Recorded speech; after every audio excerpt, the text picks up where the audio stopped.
That morning, Ethan Walker left his apartment with $23 in his wallet, an overdue rent notice stuffed under his door, and a little girl who still believed her daddy could fix anything. He was nobody, no title, no connections, no safety net. She was Isabella Sterling, worth $4 billion, feared in every boardroom on 3 continents, and utterly alone behind all of it. They had never met. They never should have. But fate doesn't ask permission. Drop a comment below with the city you're watching from. I want to see how far this story travels. Hit like, stay until the end, and let's begin. Like, stay until the yum. The alarm went off at 5:47 a.m., 13 minutes before it was supposed to. Ethan Walker lay flat on his back staring at the water stain on the ceiling, the one shaped vaguely like a boot, the one he'd been meaning to report to the landlord for 4 months. And he did not move.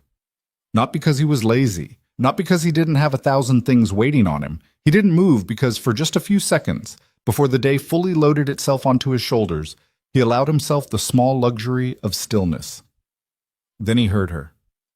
"Daddy." A pause. The shuffle of small feet on linoleum. "Daddy, I can't find my other sock." He was up before she finished the sentence.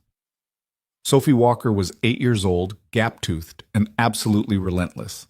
She stood in the doorway of his bedroom wearing one purple sock with a cartoon fox on it and holding the other in her fist like evidence at a crime scene.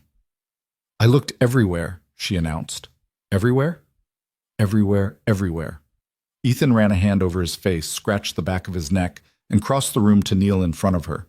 He checked under the edge of her pajama leg. Nothing. He glanced back toward the hallway and spotted the second sock sitting exactly where she had dropped it the night before, halfway between the bathroom and her bedroom door. He picked it up and handed it to her without a word. Sophie looked at it. Looked at him. "Oh. Yeah. I swear I looked there." "I know you did, Bug." She sat down on the floor right there in the hallway and started putting her sock on with the focused concentration of a surgeon, tongue slightly out. Ethan watched her for a moment, this small, stubborn, ordinary miracle, and something moved through his chest that he couldn't quite name. It wasn't sadness exactly. It wasn't happiness either. It was something that lived between the two, in the space that grief carves out when it finally stops being sharp and starts just being permanent. He went to make breakfast. The kitchen of their apartment on Caldwell Street was narrow enough that you could touch both walls if you stretched your arms out, which Sophie had done approximately 800 times since they moved in. The refrigerator ran loud and always slightly warm on the left side, so Ethan kept the milk on the right. The burner on the front left clicked 3 times before it caught. These were the things you learned. These were the negotiations you made with a life that didn't have much margin for error. He cracked 2 eggs into the pan and listened to them sizzle. Outside, the city of Hartford was already moving. He could hear the 6 a.m. bus grinding up the hill, the distant bark of someone's dog, the mechanical clunk of a garbage truck making its rounds. These sounds had become the texture of his mornings, the audio backdrop against which he assembled whatever version of OK he could manage before sending Sophie off to school and himself off to whatever job site was waiting. He was a construction foreman, had been for 6 years. Before that, he'd been a general laborer for 4 years before that, working his way up through sheer stubbornness and the kind of attention to detail that made site managers trust him with things they wouldn't hand to men twice his age. He was good at the work, genuinely good. He understood load-bearing, drainage, foundation integrity, material tensile strength. He could read a blueprint the way other people read a newspaper, quickly, completely, with an immediate sense of what mattered and what didn't. None of that paid what it should have. He made $51,000 a year. Before taxes, after childcare, rent, Sophie's asthma medication, the minimum payment on a credit card he'd maxed out the winter his wife died, when the funeral costs hit, and the insurance company delayed and delayed and then delayed again. After all of it, there was never quite enough. Not dangerously not enough. But not enough in the way that meant he checked his bank balance before buying groceries. Not enough in the way that meant Sophie's birthday present this year had been a second-hand bike he'd spent 3 weekends fixing up in the parking garage downstairs. And he'd been more nervous presenting it than he'd been about anything in years, because if she was disappointed, he didn't have a backup plan. She hadn't been disappointed. She'd screamed and thrown her arms around his neck and asked if she could ride it inside, which, absolutely not. But still, he worried about the next birthday. He worried about a lot of things. Sophie came into the kitchen and climbed onto her chair with the systematic effort of someone scaling a small mountain. What's for breakfast? Eggs? Can I have cereal instead? We're out of the good cereal. What about the bad cereal? Ethan glanced at her. The bran flakes? She made a face that communicated everything she felt about bran flakes. Eggs it is, he said. She propped her chin on her hand and watched him plate the food. She had her mother's eyes, that particular shade of warm brown that caught light differently depending on the angle, sometimes almost amber, sometimes nearly black.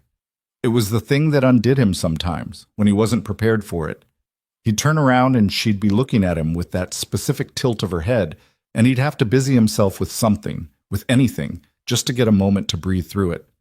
Claire had been gone for 4 years. 4 years, 2 months, and he tried not to count the days anymore.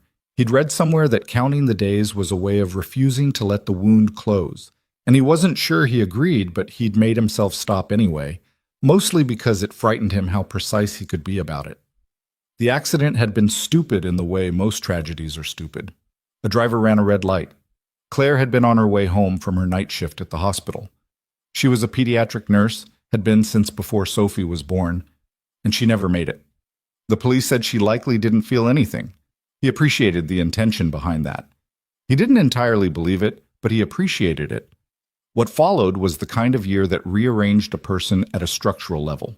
Not just grief, though there was plenty of that, a whole geography of it, mountains and valleys and sudden drop-offs where the ground just disappeared, but also the logistics, the raw, grinding, relentless logistics of becoming a single parent overnight. Sophie had been 4. Old enough to know something had happened, not old enough to fully understand what, old enough to ask, at random moments, "When is Mommy coming back?" in a voice so completely innocent that Ethan sometimes had to step outside and stand in the cold air for a minute before he could answer. He had answered the same way every time, carefully, honestly, as gently as the truth would allow.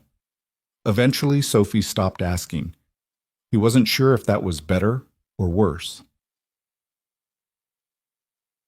He dropped her at school at 7:45, which was 8 minutes later than he intended because she had decided at the last possible moment that the fox socks were wrong and she needed the rainbow ones, and the rainbow ones were at the bottom of the laundry basket, which was at the bottom of a whole separate problem he'd been putting off. "You're going to be fine," he told her at the gate. "I know," she said, with the particular confidence of a child who had not yet absorbed the full weight of what that phrase was supposed to reassure. "Mrs. Patterson said you can stay in at recess to finish your art project if you want." "I know, Dad." "Don't forget your inhalers in the front pocket." "Dad?" I know." She grabbed the straps of her backpack and looked at him with an expression that was somehow both 8 years old and 40. "I've got it. Go to work." He laughed. He couldn't help it. "Okay. Bye." She turned and walked toward the entrance without looking back, which was new. She'd started doing that recently, the not looking back, and he was trying to decide whether it was independence or distance, and whether there was even a meaningful difference at this age. He stood at the gate for an extra moment, watching until she disappeared through the door. Then he turned and started the 12-block walk to the bus stop. Eneb. The job site that week was a mid-rise commercial renovation on Beacon Street, about 40 minutes across town. The developer was a company called Meridian Construction Group, mid-sized, regionally respected, occasionally infuriating to work for in the specific way that all construction companies are infuriating, which is to say, constantly changing timelines, inconsistently delivered materials, and a rotating cast of project managers who each had a different theory about what the building was supposed to become. Ethan had been freelancing for Meridian on and off for 2 years. He liked the crew. Didn't always love the management, but the pay was decent and they gave him enough advance notice on schedules that he could arrange Sophie's after-school care without constant scrambling, which was worth more than he could put a dollar figure on. His foreman, a broad-shouldered man named Ray Dominguez, who had been in construction for 22 years and had opinions about everything, was already on site when Ethan arrived. "You're 2 minutes late," Ray said, not looking up from the tablet he was holding. "Bus ran slow." "Buy a car." "Give me a raise." Ray looked up at that. He was somewhere in his late 40s with a gray-streaked beard and the permanent squint of someone who'd spent decades looking into sun and wind and fluorescent sight lighting. He had an expression that said many things simultaneously, most of them resigned. "Talk to somebody who controls the budget," he said. "You control the budget." "I control a portion of the budget, a small and humiliating portion." He handed Ethan the tablet. "Northeast section. Framing crew is arguing about the load distribution on the secondary beam.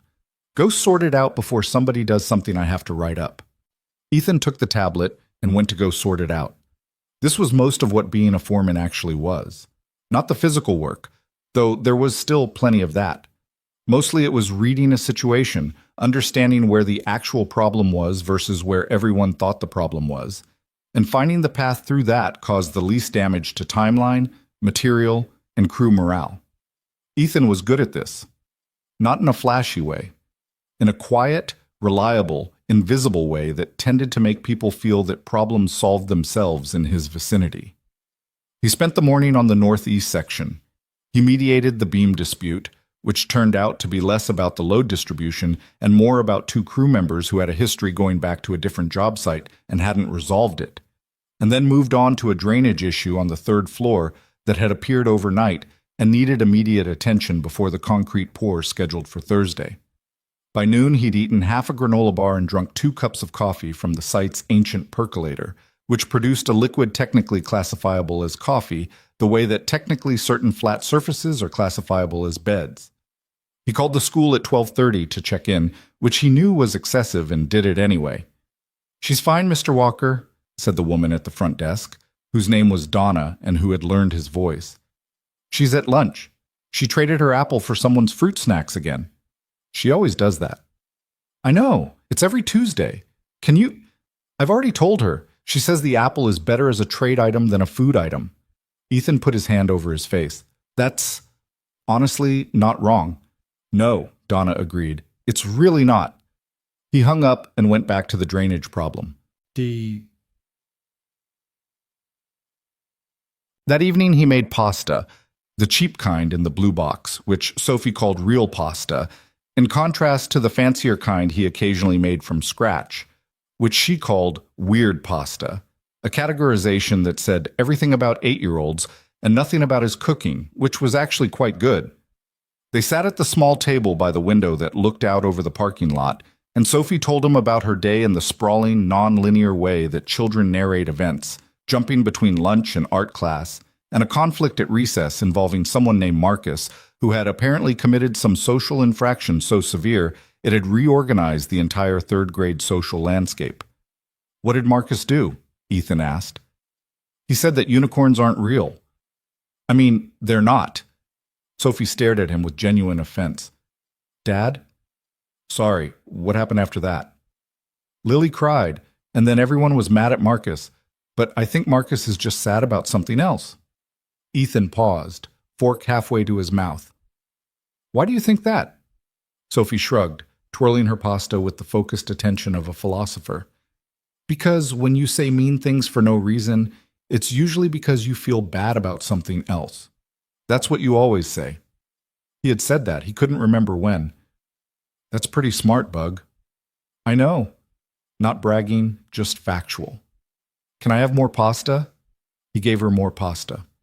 After dinner, he helped her with her math homework, which involved fractions, which Sophie found deeply offensive on a personal level. He tried 3 different ways of explaining the concept before she caught it. The third involved comparing fractions to how you split a pizza, which worked because everything Sophie cared about could eventually be mapped onto food. "So 1/3 is bigger than 1/4, she said slowly. "Right. Because 4 pieces means each piece is smaller." "Exactly." She stared at the worksheet. "That's backward from what it sounds like. Math does that sometimes. I don't like it." "I know. But I get it." "I know." She wrote down the answer, small and careful, pressing hard with her pencil the way she always did. Ethan watched her write and felt again that complicated thing in his chest. The grief and the pride tangled together so thoroughly that he'd stopped trying to separate them years ago. So, he put her to bed at 8:30, read to her for 20 minutes from a book about a girl who discovers she can talk to horses, which was the current obsession. Sophie fell asleep before the chapter ended, in the sudden, total way that children sleep, like a switch thrown. He sat in the doorway for a moment, listening to her breathe. Then he went to the kitchen table and opened his laptop and spent the next 45 minutes going through bills. The picture was not catastrophic. He was clear on that. He had friends who were in genuinely bad shape, people who'd lost jobs, lost health, lost housing. He wasn't there. But the margin was thin enough that any unexpected cost, a medical bill, a car repair, a shift in Sophie's medication coverage, could tilt things in a direction that would take months to recover from. He did what he always did. He organized the numbers into their columns. He moved things around. He identified the 2 bills he could defer without penalty and the 3 he couldn't. He noted that Sophie's next dental checkup was in 6 weeks and that his own had been overdue for almost a year and a half. He closed the laptop at 10:15. He brushed his teeth, changed out of his work clothes, and lay down on the bed that was still, after 4 years, slightly too big. He did not think about Claire. He had learned to do that, to move his thoughts to other places when they drifted toward her too late at night. Because grief at 10 p.m. was a different animal than grief at noon. It had more reach in the dark. Instead, he thought about the drainage problem on the 3rd floor. He thought about Sophie's fraction worksheet. He thought about the water stain on the ceiling, which he really did need to report. Sleep came, eventually. It always did. The next morning was a Thursday, and Thursdays meant the concrete pour on the Beacon Street site, and the concrete pour meant Ethan needed to leave 20 minutes earlier than usual, which meant the alarm went off at 5:24 a.m., which Sophie did not know about because she was a child, and that was not information she needed to have. He was quiet getting ready. Moved through the apartment in the dark, putting on his work clothes, filling a thermos, packing a lunch he'd prepped the night before. He checked Sophie's backpack. Inhaler in the front pocket, lunch in the main compartment, homework folder in the side. He kissed her on the forehead without waking her. She stirred slightly, made a small sound, settled. He walked out into a morning that was cold and gray and smelled like rain that hadn't fallen yet. The bus that ran to the downtown hub left at 6:05 from the stop on Mercer. He walked fast, collar up, hands in his jacket pockets. The streets were mostly empty. A few early joggers, a delivery driver stacking boxes outside a coffee shop, a man walking a very small, very determined dog. The bus came 2 minutes late. He got on, found a seat near the back, and stared out the window as the city rearranged itself from residential to commercial, from quiet to beginning to wake. He was thinking about load distribution, about whether the secondary beam solution the crew had landed on was correct, or whether he needed to revisit it before the pour, about whether he should call Ray when he got to the transfer point or wait until he was on site. He was not thinking about Isabella Sterling. He had never heard of Isabella Sterling. That was about to change. The downtown transfer hub at Civic Center Plaza was where he switched from the 14 to the 7, which would take him the rest of the way out to Beacon Street. He usually had about 8 minutes between buses, enough time to check his phone, drink from the thermos, watch the city. He was standing on the plaza at 6:52 when he noticed the crowd gathering across the street. Not a dangerous crowd, just people pausing on the sidewalk, looking upward, or toward the entrance of the steel and glass tower that anchored the corner of Sterling Avenue and 9th. The building had Sterling Group printed across its facade in letters large enough to read from a moving car. He didn't know what the Sterling Group was. He barely glanced at it. He checked his phone. The 7 was running 3 minutes late. He looked back up, and that was when he saw her. She came through the revolving doors of the Sterling Group building at precisely 6:54, and she walked the way certain people walk when they have spent their entire adult lives entering rooms and knowing, not hoping, that every person in that room would look up. Not arrogance exactly, something more structural than arrogance, something built into the bones. She was wearing a dark charcoal coat, fitted, over what appeared to be a gray suit. Her hair was dark, pulled back from her face. She was not particularly tall. She had the kind of face that made you want to look a second time, not because of any single feature, but because of the whole of it, the arrangement, the control in it. She had a phone to her ear and was speaking to someone, her expression composed, professional, revealing nothing. Two assistants trailed her at a respectful distance. A car was supposed to be there. It was not there yet. She stepped to the curb. Ethan watched this for approximately 3 seconds before looking back at his phone. He did not notice the black SUV idling half a block north. He did not notice the second man on the sidewalk, the one not moving with the morning foot traffic, the one standing very still against a building facade watching the woman at the curb with a fixed professional attention. He did not notice any of it. And then the SUV's engine gunned. And then time did the thing it does in moments like these. The thing no one who hasn't experienced it can quite believe. The way a second can become something elastic, something that stretches and distorts around the edges of catastrophe. The vehicle jumped the curb. Ethan's head snapped up. Later, if you asked him what he thought in those first fractions of a second, he would struggle to answer. Not because he didn't remember, because there was nothing to remember. There was no thought. There was only his body already moving, already off the curb, already crossing the street in a dead sprint, already covering the distance between himself and her in the way that the body sometimes does things before the mind has issued any instruction at all. She didn't see it coming. She was still looking at her phone. He hit her at full speed, driving his shoulder into hers, wrapping his arms around her and carrying both of them sideways and down onto the pavement as the SUV tore past, missing her by inches. And missing him by less than that, clipping his left leg with enough force to send a shock of white pain up through his hip and spine. They landed hard. He took most of it. His left side, his shoulder, his face turned at the last moment to keep from slamming the pavement head first. The woman was beneath him. She made a short, sharp sound of shock, hands flying up instinctively. The SUV crashed into the building's concrete entrance barrier 30 feet away and stopped. 2 men got out. Ethan was already pushing himself up, putting himself between her and the men, without knowing anything about who they were or what was happening, driven by nothing more sophisticated than the primitive understanding that she was down and they were coming. The first shot caught him in the upper right shoulder. He felt it as impact before he felt it as pain. He staggered, but didn't fall. He turned his body further, widening his coverage of her. The second shot caught him in the side. That one dropped him. He went down to one knee, then to both, then to his hands. The pavement was very cold. He was aware of screaming somewhere, multiple voices, and of running footsteps, and of the sound the SUV made backing up and accelerating away. He was aware of hands on him, not rough hands, uncertain ones. "Hey!" A voice. Female. Close. "Hey, look at me! Look at me right now!" He tried. His vision had developed a quality problem, a grainy, dimming at the edges. "I've got you," the voice said, and there was something in it that surprised him even through the pain.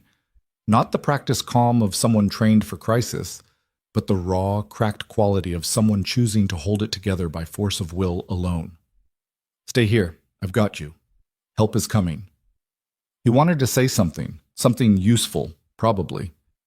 He opened his mouth. What came out was Sophie's name. Then the pavement rushed up, and the morning went gray, and he was gone. Cheat. The last thing he was aware of, in that space between consciousness and not, was a hand gripping his. Tight, not letting go. He didn't know whose hand it was. He held on anyway. The ambulance reached the scene in 4 minutes and 12 seconds. The paramedics would later say it was one of the closest calls they'd seen in years, not because of the bullets alone, but because of the angle, the blood loss, the way he had positioned himself in falling. Like he'd been trying, even unconscious, to stay between the danger and someone else. He was 32 years old. He had $23 in his wallet. He had a daughter who believed her daddy could fix anything. And somewhere in the chaos of that morning, a woman who controlled $4 billion sat on a blood-stained sidewalk, holding a stranger's hand, and for the first time in a very long time, felt completely, terrifyingly human. The hand was still there when he surfaced. Not metaphorically, literally. When Ethan Walker clawed his way back toward consciousness through what felt like climbing a wall of wet concrete, The first physical sensation he registered, before the pain, before the lights, before the smell of antiseptic that told him exactly where he was the pressure of fingers wrapped around his right hand. Firm, deliberate, like someone had made a decision to hold on and wasn't interested in revisiting it. He opened his eyes.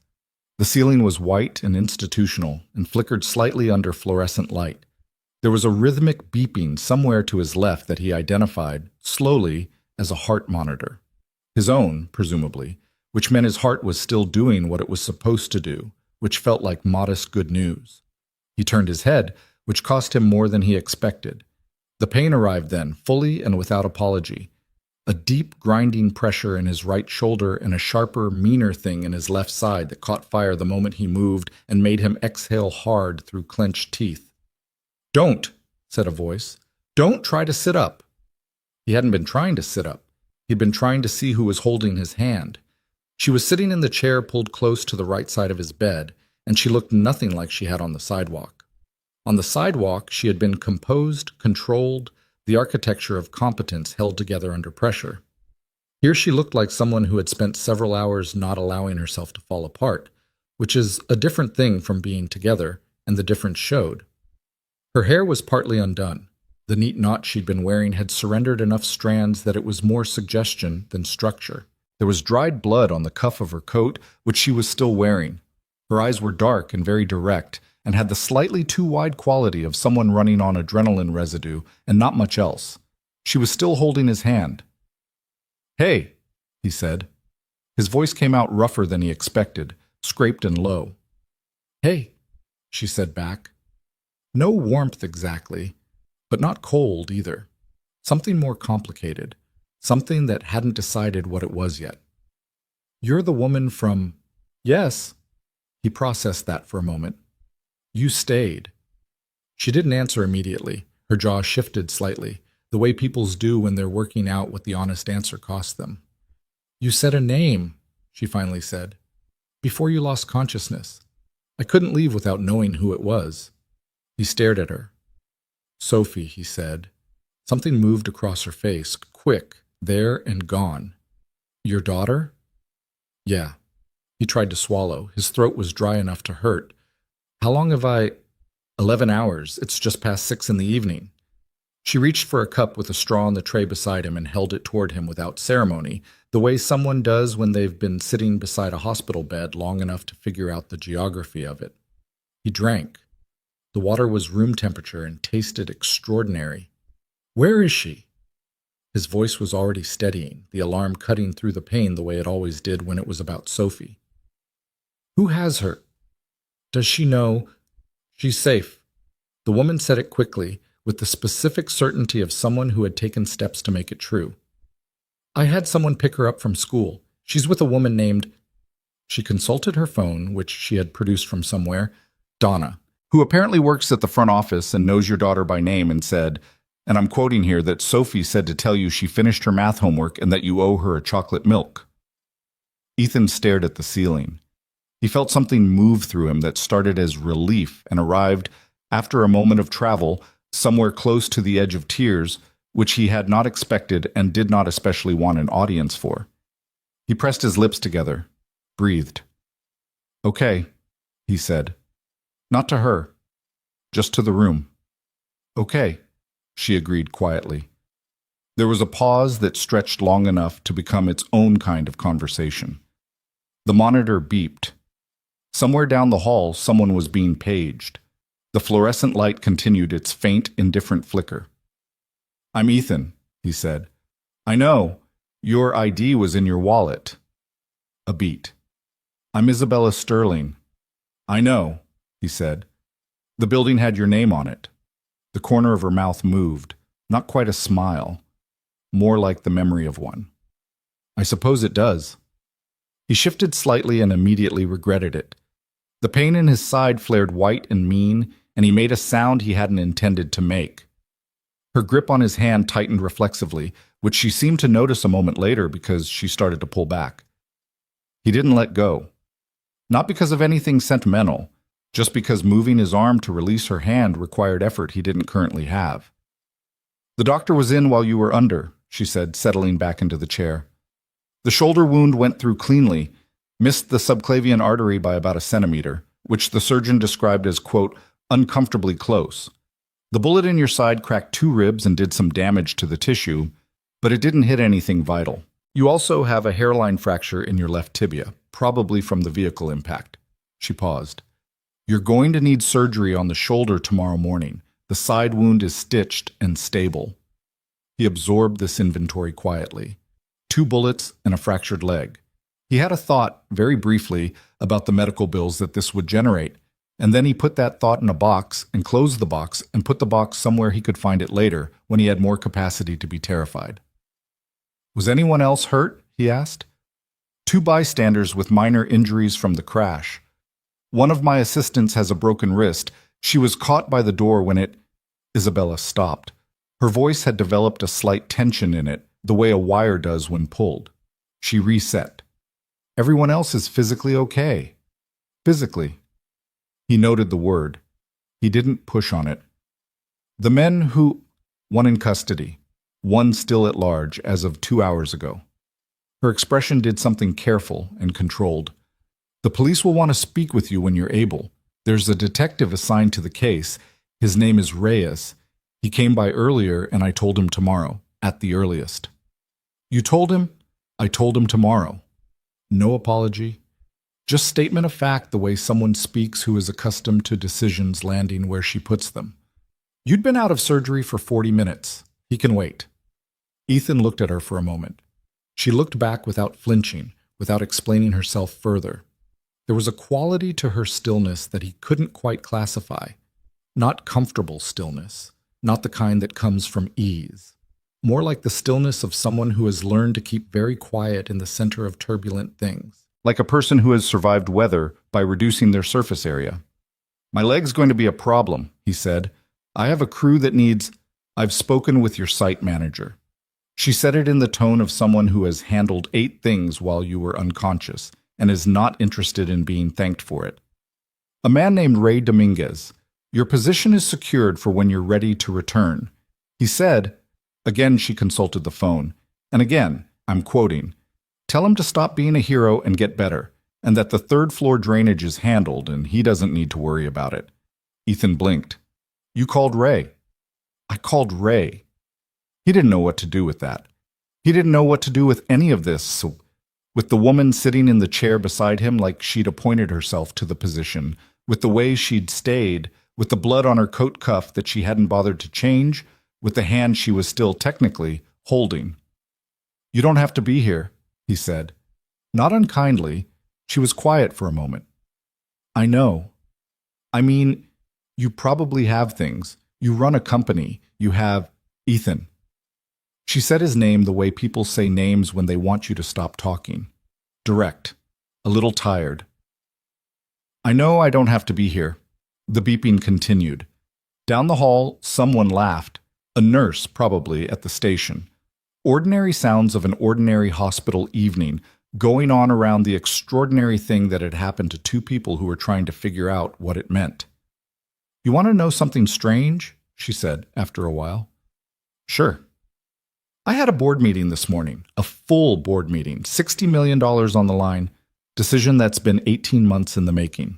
Well, she looked at her hands briefly. I haven't thought about it once since this morning. I don't even know what they decided. He watched her. Is that strange to you, or is that the thing that's strange about it? She glanced at him, slightly startled, like he'd caught her at something. Both, she said after a moment. He nodded. He looked back at the ceiling. He was tired in a way that was cellular, down in the scaffolding of him, deep fatigue that the adrenaline had been holding at arm's length but was now showing up in full. But he didn't want to sleep yet. Not quite yet.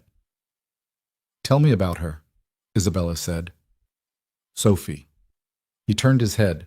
She was watching him with an expression that was more open than anything she'd shown him so far. The professional composure cracked slightly, something genuine and careful underneath. Why? He asked. Because you said her name when you were bleeding out on a street and didn't know if you were going to make it. A pause. That tells me a lot, but I want to hear the rest. Ethan was quiet for a moment. Then he talked. He talked about Sophie's socks and her fruit snack trades and her theory about Marcus at school. He talked about the fraction homework and the book about the girl who talked to horses and the way she'd said bye that morning without looking back, and how he was still deciding if that was a good thing. He talked about the second-hand bike. He talked about the bran flakes. He did not talk about Claire. Not yet. That was a different kind of weight, and he wasn't ready to put it down in front of a stranger. But Isabella listened the way people rarely listen, without filling the pauses, without redirecting, without the faint performance of engagement that most people substitute for actual attention. She just listened. Her face did small things in response to what he said.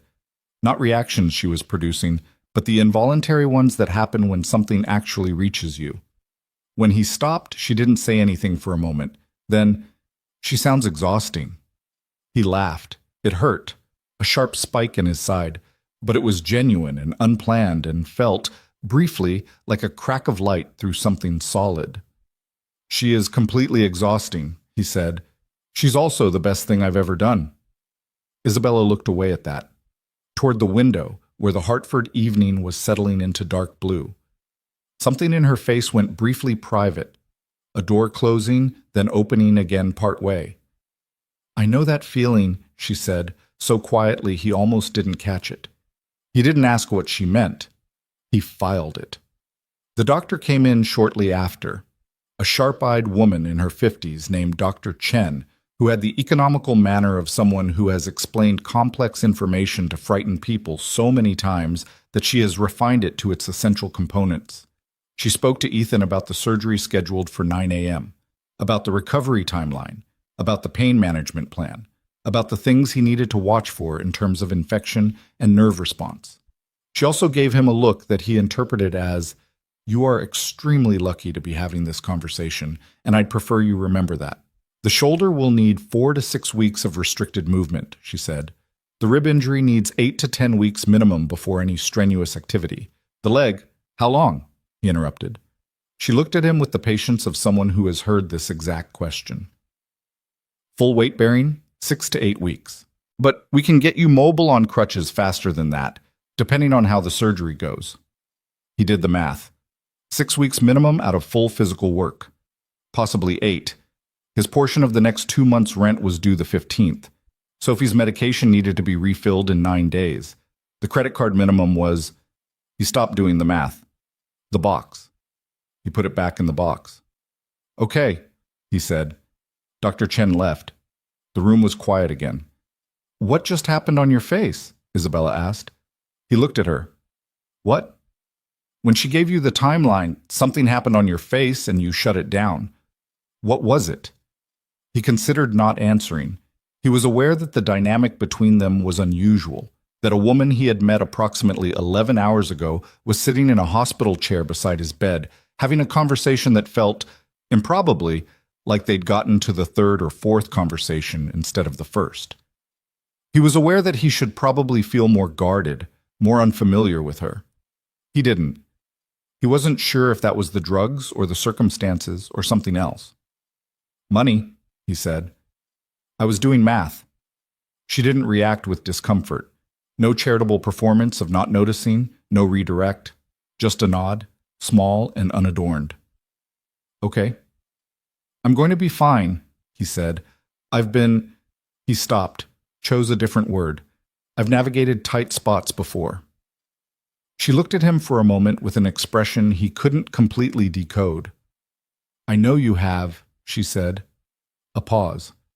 "Ethan, I want to cover the medical expenses." He felt a familiar tightening in his chest. Not anger exactly, more like something defensive firing up, old and automatic. "No. You were shot saving my life. I know what happened." "Then you understand why." "I understand why you think you should," he said. "I'm telling you no." She looked at him with patience that had an edge under it. "That's not—" "I didn't do it for a transaction," he said. "I saw something happening and I moved. That's it. That's the whole story. If I let you pay my bills because of it, then it becomes something different. It becomes an exchange, and I don't want it to be an exchange." Isabella held his gaze for a moment. She looked like she wanted to argue. The shape of an argument was visible in her expression, practical and already assembled. But she didn't. She exhaled through her nose and looked at the window again. "You're very difficult," she said. "You're not the first person to mention that." Another silence. The heart monitor beeped. The city outside the window had gone dark. "Can I at least make sure Sophie is taken care of for the next few days while you're here?" She said it differently this time. Not a corporate offer. More careful. More human. "A familiar phase, meals, school drop-offs, nothing—" She paused, searching for the right framing. "Nothing that has to mean anything. Just so she's not scared." He looked at the ceiling. He thought about Sophie at Donna's house, or wherever she was, and whether she was scared and whether she was asking questions that Donna didn't know how to answer, and whether she'd eaten, and whether she'd remembered to use her inhaler before bed. "Yeah," he said finally. "Okay. Yeah." Isabella nodded once. She pulled out her phone and sent a message, quick and precise. "Done." They sat for a while in a silence that had gradually lost most of its strangeness. Not comfortable exactly, but no longer charged. Just two people in a room, one of them in a hospital bed, both of them at the end of an extraordinarily long day. He fell asleep sometime around 8:30, without planning to. One moment he was watching the light from the window, and then he was simply gone. Isabella was still in the chair when it happened. She stayed for another 2 hours after that, working through her phone with the sound off, the chair pulled close, before she finally stood, set his hand back carefully on the blanket, and left without waking him. She did not examine why she stayed that long. She had learned, a long time ago, that there were certain things it was better not to examine too directly. The surgery the next morning went without complication, which Dr. Chen described with the careful understatement of someone who had learned not to tempt anything by being too celebratory about outcomes. The shoulder repair took 2.5 hours. Ethan was in recovery by noon. Sophie came to the hospital at 2 o'clock. He heard her before he saw her. The particular frequency of her voice cutting down a hospital hallway, asking someone a question about the equipment on the wall, curious rather than worried, which told him everything he needed to know about how she'd been handled. She appeared in the doorway and stopped. She looked at him, at the bandaging, at the IV line, at the unfamiliar mechanical geography of the hospital room, with those amber eyes taking everything in, calculating. "Dad?" she said. "Hey, Bug." She walked to the bed slowly, not running the way she would have at home, like the hospital had imposed a gravity on her that she was respecting. She stopped beside him and looked at his arm in the sling. "Does it hurt?" "A little." "How much is a little?" "Like a 5 out of 10. She considered this seriously. "What would a 10 be?" "I don't want to find out." She looked at his face. She reached out and put her small hand on top of his, the uninjured hand, the right one, and just held it there. Not squeezing, just contact. "Donna says you were very brave," Sophie said. "Donna is very generous." "Were you brave?" He looked at his daughter. "I just moved fast," he said. "I didn't think about it." Sophie seemed to accept this as a more honest answer than the alternative. She nodded, once the way she did when something made sense to her. Then she looked around the room and noticed Isabella, who was standing near the window with the studied unobtrusiveness of someone trying very hard to take up less space than usual. "Are you the lady?" Sophie asked. Isabella looked slightly caught off guard, a crack in the composure so brief it was almost imperceptible. Yes, I suppose I'm the lady. My dad saved you." "He did."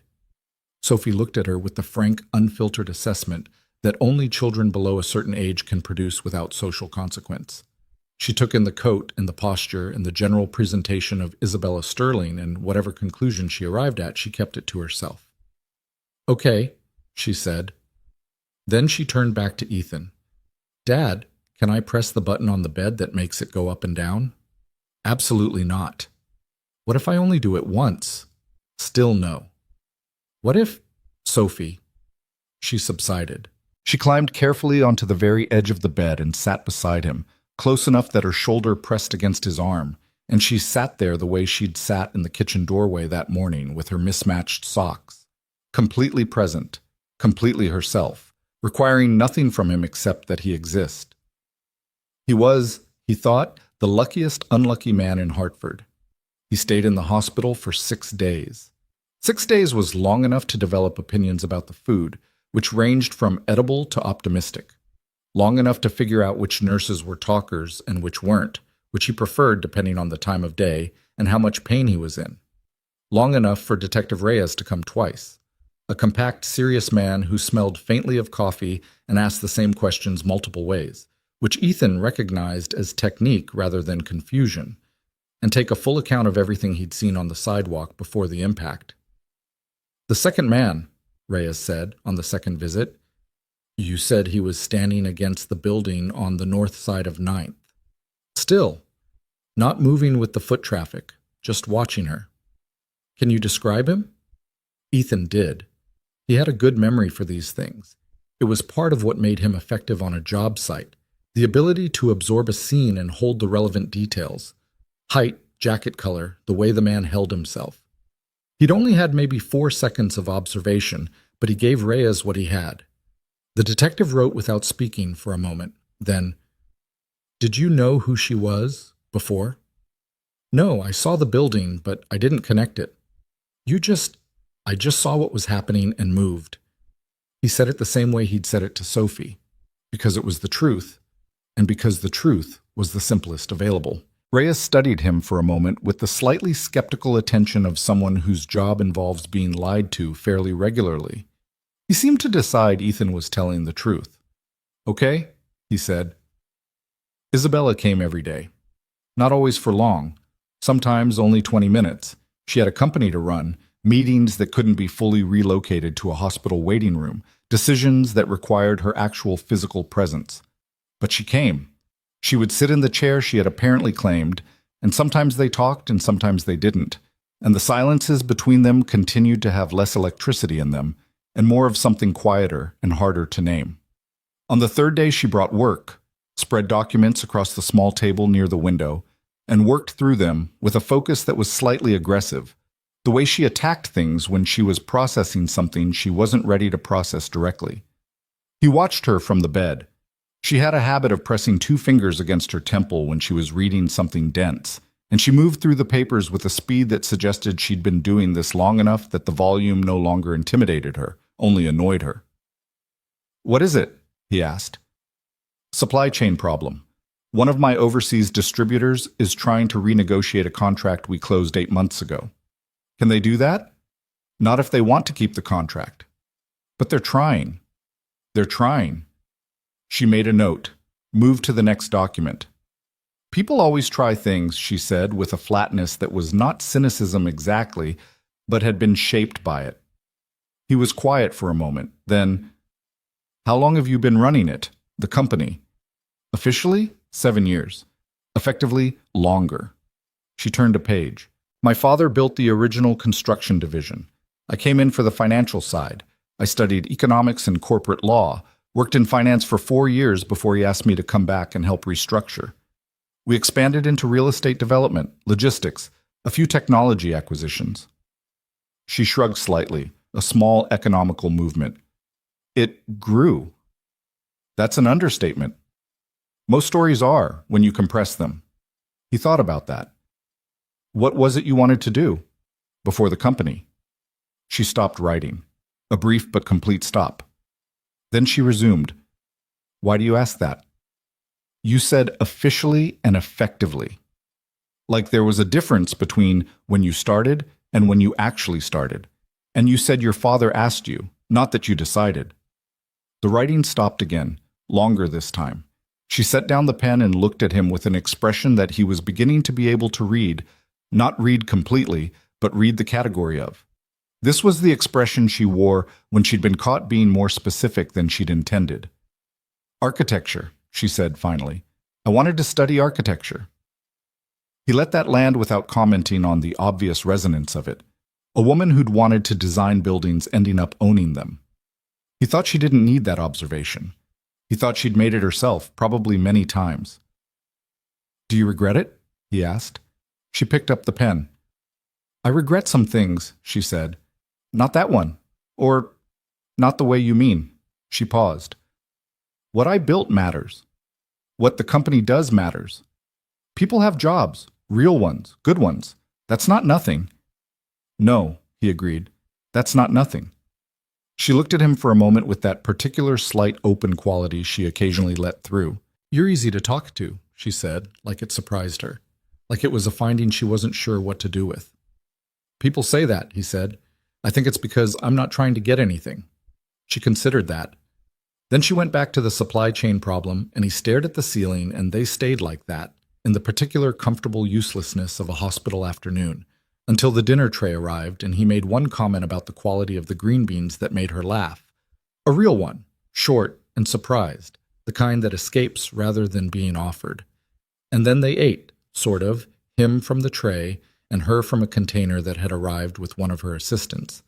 And it was domestic in a way that neither of them acknowledged directly, because to acknowledge it would have made it strange, and it wasn't strange, it was just ordinary.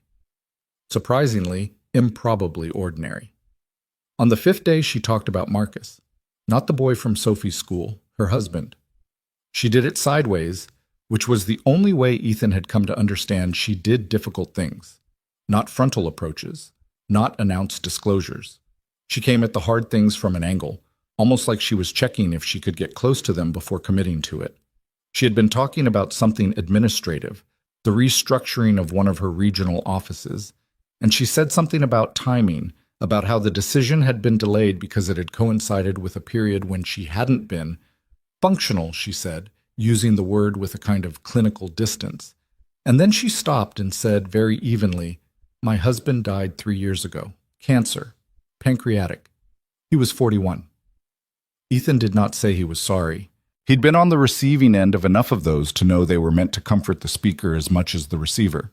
Instead, he said, what was his name? She looked at him. Whatever she'd expected, it hadn't been that. Marcus, she said. A beat. How long were you together? He asked. 8 years, married for 5. She was looking at the window. Not the view, just a direction that wasn't him. He was a civil engineer. We met at a conference. He was presenting a paper on sustainable urban drainage systems, and I was there because my father made me go, and I stood in the back of the room thinking the presentation was the driest thing I'd ever heard, and then afterwards someone introduced us, and he was... She stopped. A small pause that carried weight. He was the least boring person I'd ever met. It was unfair. You shouldn't be able to present that dryly and then be that interesting up close. Ethan almost smiled. Sounds like Sophie's fraction problem. She glanced at him, confused for a half-second, and then she got it. The thing that seems backward from how it sounds, and something moved across her face that was still not quite a smile but was adjacent to one, close enough that the distinction stopped mattering much. Yeah, she said softly. Like that. They were quiet for a while. I tried everything, she said eventually. Every specialist, every trial, every option that had any evidence behind it. Spent, she shook her head slightly, a number that I don't say out loud anymore. Not because it's too large, but because it stopped feeling like it meant anything. Money didn't feel like enough, he said. Not a question. Money was never going to be enough. I knew that. Her jaw worked. I couldn't stop trying anyway. Because stopping felt like giving up, he said. Like deciding, she corrected quietly. Like saying, this is where it ends, and I wasn't willing to be the one who said that. He understood that. He understood it more specifically and thoroughly than he could explain without telling her things he hadn't told her yet. I know, he said. She looked at him. My wife, he said. Claire, 4 years ago, car accident. And there it was. The thing he'd been carrying around the edges of for 5 days finally set down, gently, in the space between them. He watched her take it in, watched her understand. Sophie's mother, she said. Yeah. A long silence. She sounds like she was, Isabella started. She was, he said, simply, completely. Isabella nodded. She did not say she was sorry. He noticed that. He appreciated it more than he could have explained. Outside, the Hartford evening was doing what Hartford evenings did in autumn, cooling fast and completely, the kind of dark that meant the season had made its decision. Somewhere down the hall, the hospital continued its indifferent, efficient work. Machines monitored, nurses checked. Somewhere, people were arriving and people were leaving, and the ordinary traffic of living and not living moved through the building with the rhythm it always had. In room 318, two people who had both learned to be alone in the middle of crowds sat with the particular stillness of those who have just put something down that they had been carrying for a very long time. Not healed, not close to it, not suddenly, improbably fixed by proximity. Just less alone, in this one room, on this one evening. That was enough. That was, for now, exactly enough. He was discharged on the morning of the 6th day, walking out on crutches with Sophie holding the door and Isabella standing beside the car she'd arranged, and Ray Dominguez showing up unannounced with a duffel bag of things from the job site that he wordlessly handed over, gave Ethan one long look that communicated everything, said, "Don't be stupid about the recovery," and left. Ethan stood on the sidewalk in the November air, on crutches, with his daughter pressed against his good side, and a woman he'd known for 6 days standing a few feet away with her hands in her coat pockets, and an expression he was beginning to know. He looked at Hartford. He looked at the ordinary city going about its ordinary morning. He was 32 years old. He had walked out of a hospital on 2 feet, which was not a given. He had a daughter who was warm and intact and apparently owed him a chocolate milk. He had a job to go back to. He looked sideways at Isabella, briefly. He wasn't sure yet what he had there. Something. The shape of something that hadn't declared itself yet. "Okay," he said, to no one and everyone. The same word he'd used in the hospital room when the relief hit him too directly to manage with anything more articulate. "Okay," Sophie said, already looking at the car, and clearly calculating whether she could ask to sit in the front seat. She absolutely could not. He told her so before she asked. She asked anyway. The crutches lasted 3 weeks before Ethan started leaving them propped against the wall and walking without them, which Dr. Chen had explicitly told him not to do before week 6. He told himself it was practical. The apartment was small enough that the crutches were more obstacle than aid, that navigating the narrow kitchen with them was a geometric problem with no good solution. He told himself this, and it was partially true, and partially the particular stubbornness of a man who had spent 4 years managing everything alone and found dependency, even temporary and medically warranted dependency, deeply uncomfortable in a way he didn't fully examine. Sophie noticed immediately. "Dr. Chen said 6 weeks, she said, from the kitchen table, without looking up from her homework. "Dr. Chen doesn't live here. I'm going to tell her." "You don't have her number." Sophie looked up. "Miss Isabella does." Ethan paused. This was accurate. Isabella had exchanged numbers with Dr. Chen at some point during the hospital stay. He wasn't entirely sure when, in the efficient, unannounced way that Isabella handled logistical problems, which was to simply solve them before informing anyone that there had been a problem to solve. "Don't tell Miss Isabella," he said. "Then use the crutches." He used the crutches. This was the shape of his life in November. The apartment on Caldwell Street, slightly reorganized. Sophie had moved the coffee table without being asked, creating a wider path from the bedroom to the bathroom, which he pretended not to notice because noticing it would have required him to have a feeling about it that he wasn't prepared to have in front of her. The job site on hold, on Ray checking in every few days with updates that were professionally worded and personally gentle, which was Ray's particular gift, the ability to communicate care through the medium of logistics. And Isabella. She came on Tuesday and Thursday afternoons, which had begun as a pattern he hadn't agreed to, but had simply found himself inside, the way you find yourself inside certain weather. She would arrive at 2 or 2:30, after whatever her morning had consumed, and she would sit at the kitchen table, the same chair every time, which he noted without commenting on, and sometimes she brought work and sometimes she didn't, and Sophie would be at school until 3:15, and they had that hour, sometimes a little more, that existed in a category neither of them had named. They talked about things that were not the shooting, mostly. Not because it was avoided, they had covered it, carefully, in the hospital, the way you cover ground that needs to be covered before you can build on it, but because there was more. More to say about everything else, which was itself surprising.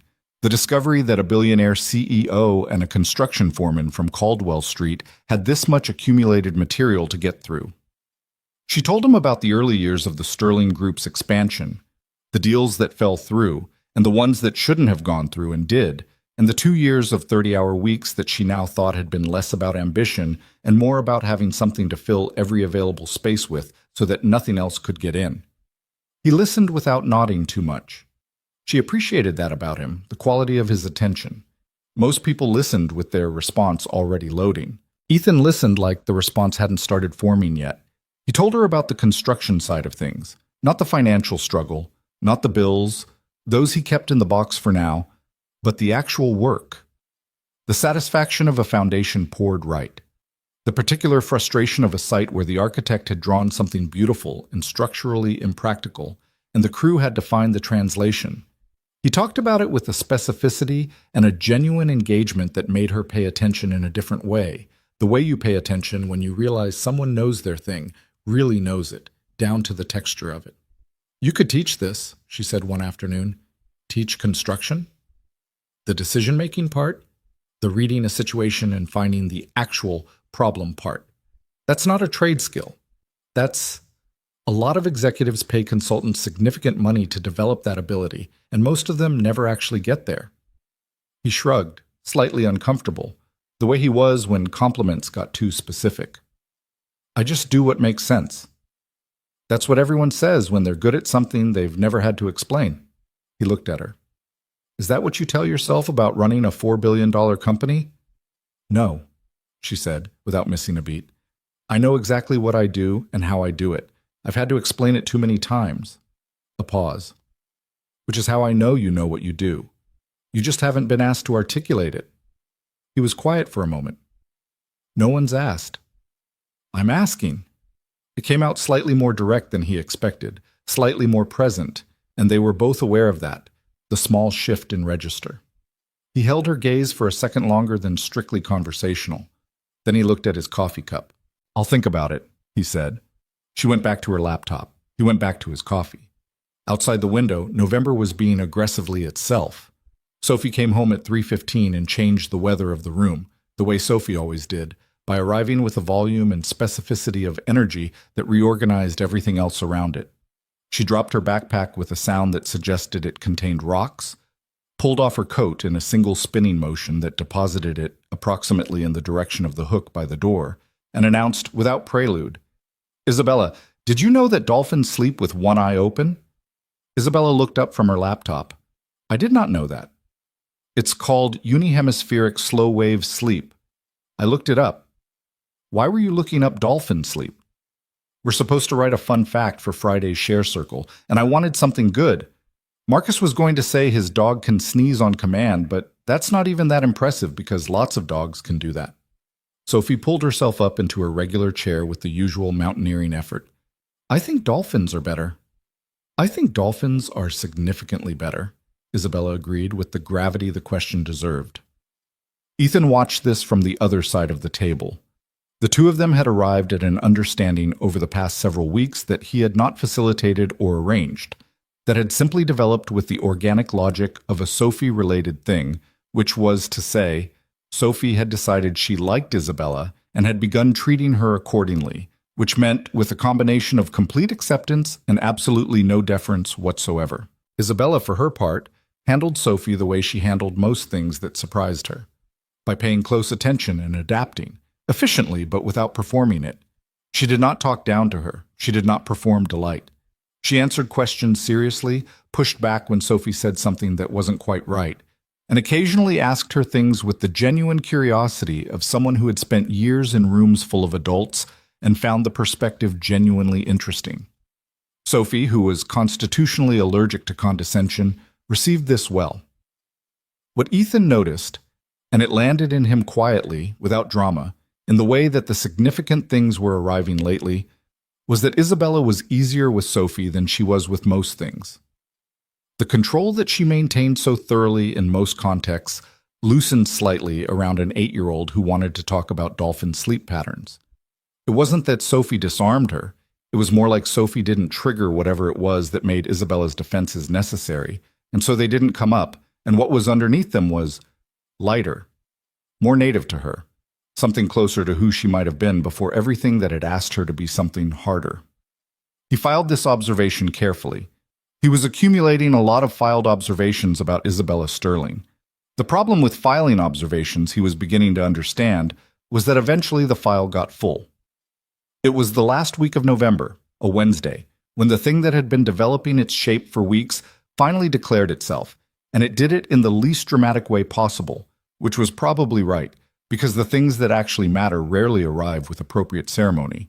He had been trying to reach a can on the top shelf of the kitchen cabinet. The crutches were propped against the counter, and he was balanced on his good leg and his recovery leg, which had improved enough that he could stand without them for short periods, but not enough that he should have been stretching for overhead things while doing it, which he knew and was doing anyway because the can was right there. He overreached.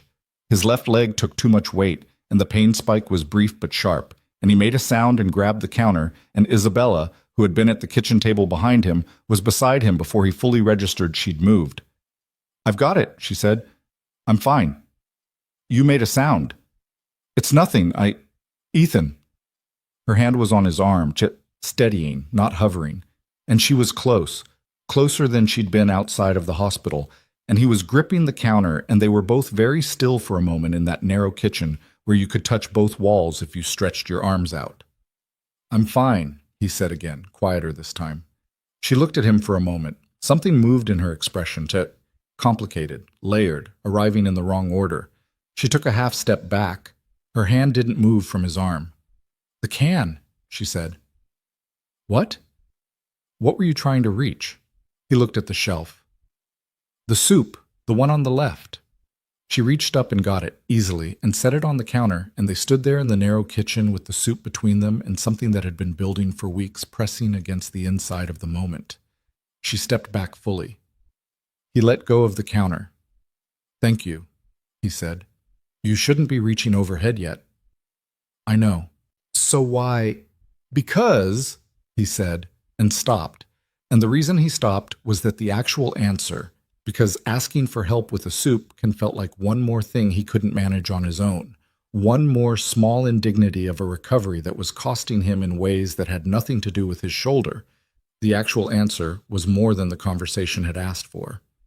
Isabella looked at him with the expression she got when she'd understood something before he finished saying it. "Right," she said quietly.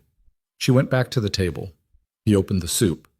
The moment folded itself back into the ordinary shape of the afternoon, and they let it, both of them, by mutual and unspoken agreement, deciding that the file wasn't quite full yet, that they weren't quite ready. But it was close.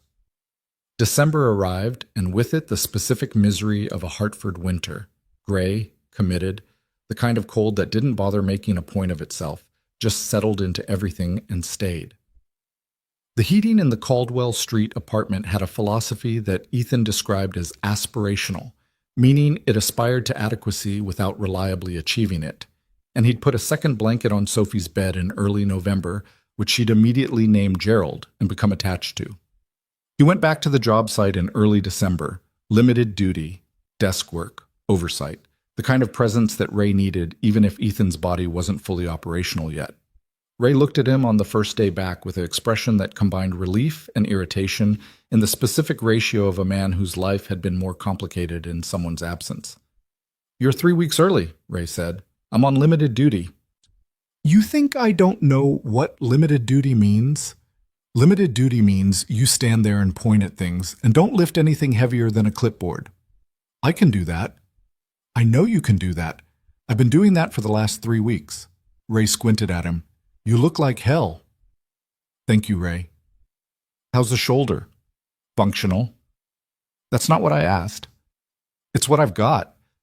Ray made a sound that communicated everything he thought about that answer and handed Ethan a clipboard, and they walked the site together, Ray talking and Ethan listening and occasionally making notes, and within 40 minutes they were back to the ordinary language of the job, which was Ethan's preferred language, the one he'd always been most fluent in, and something in him settled that hadn't been fully settled since the morning on 9th Street. He was, he realized, someone who needed to be useful, not in the performative sense, in the structural sense, like a load-bearing beam that develops stress when it isn't carrying what it was designed to carry. 4 weeks of enforced passivity had cost him something that wasn't just income. He told Isabella this on Thursday, which had remained a Thursday without either of them officially reinstating it. "That makes sense," she said. She was sitting across the kitchen table from him, both of them with coffee. Sophie at a sleepover at a classmate's house. A first, something Ethan had only agreed to after approximately 15 minutes of assurance from the other parent that yes, Sophie's inhaler information had been received, and yes, they had the doctor's number. "You don't think it's a pride thing?" he asked. "Why does it have to be a pride thing? You're someone who provides. That's not a character flaw. That's a shape. People have shapes. When you force them into a different one for too long, something gets bent." He looked at her. "What's your shape?" She considered it seriously, which he appreciated. She didn't deflect with a joke or give him the boardroom version. She actually thought about it. "Control," she said finally. Not the need to dominate, more the need for things to be orderly." "Understood. I need to be able to see the whole board. When I can't see the whole board, I don't function well." "Is that why the shooting was hard, specifically?" She looked at her coffee cup. "The shooting was hard for several reasons," she said carefully. "But yes, that's part of it. Someone had planned something, had moved pieces around a board I wasn't even looking at, and had gotten close enough to—" She stopped. "Reset. I don't like not seeing things coming." He was quiet for a moment, then, "Who do they think did it?" "The police. Reyes hasn't told me anything in 2 weeks." She sat back in the chair, and her expression shifted into something more controlled, more deliberate. He recognized this. The pivot from personal to professional, the slight squaring up of posture. "There's a man named Conrad Voss," she said. "He's a developer.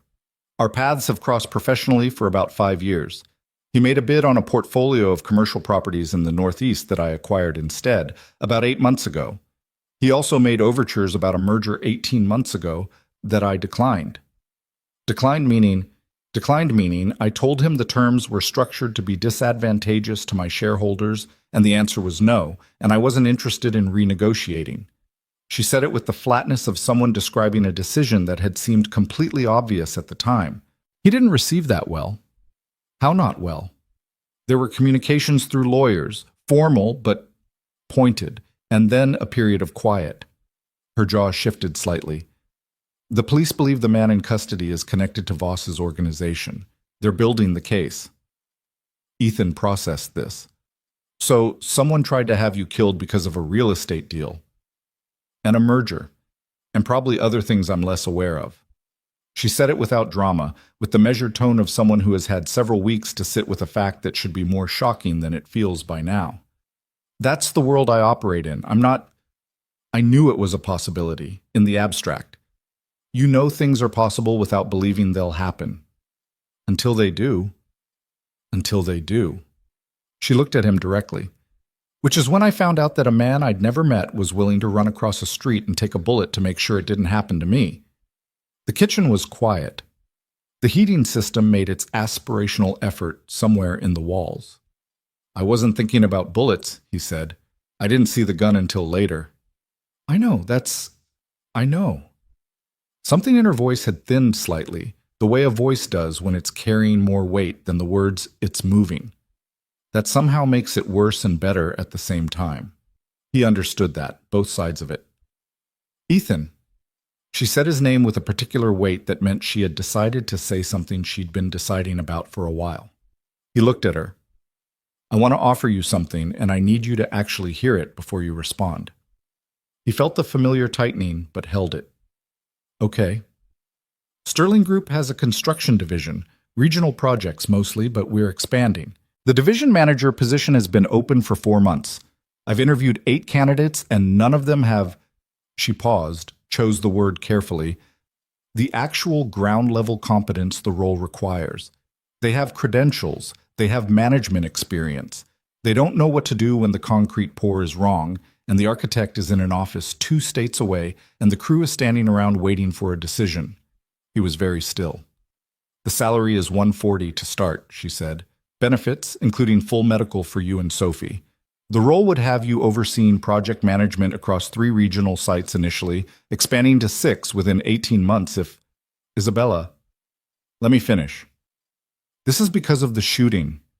She looked at him with an expression that was, briefly, impatient in a way that was almost affectionate.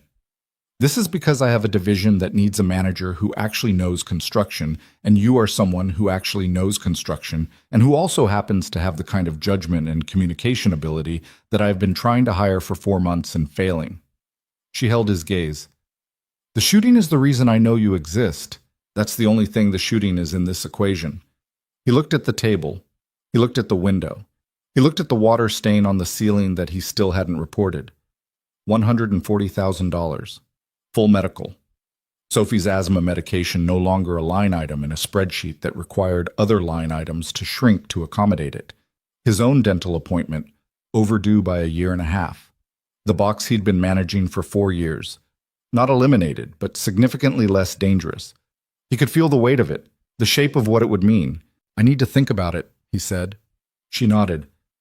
I know, I'm not... She stopped. Take the time you need. Why is it that every time you offer me something and I resist, you don't push? She tilted her head slightly. What do you mean? Most people, when they want something, when they think they're right, they push. You make the offer and then you wait.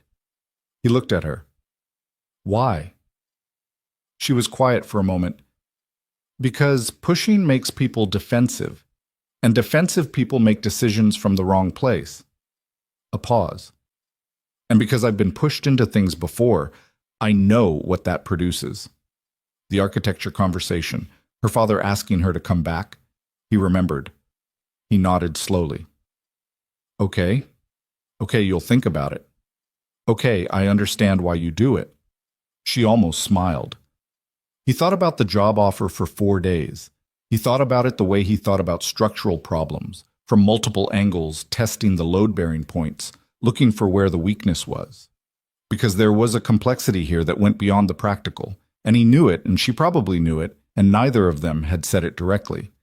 The complexity was this: the distance between accepting a job from someone and being in some way dependent on them, professionally, financially, structurally, and whatever else was developing between them in that narrow kitchen on Thursday afternoons. He wasn't naive about what was in the file. He wasn't naive about what she felt, or what he felt, or about the fact that both of them were too careful and too damaged to have named it yet. But naming it was one thing, and building a situation where the financial and the personal were tangled together was something else. Something that could compromise both.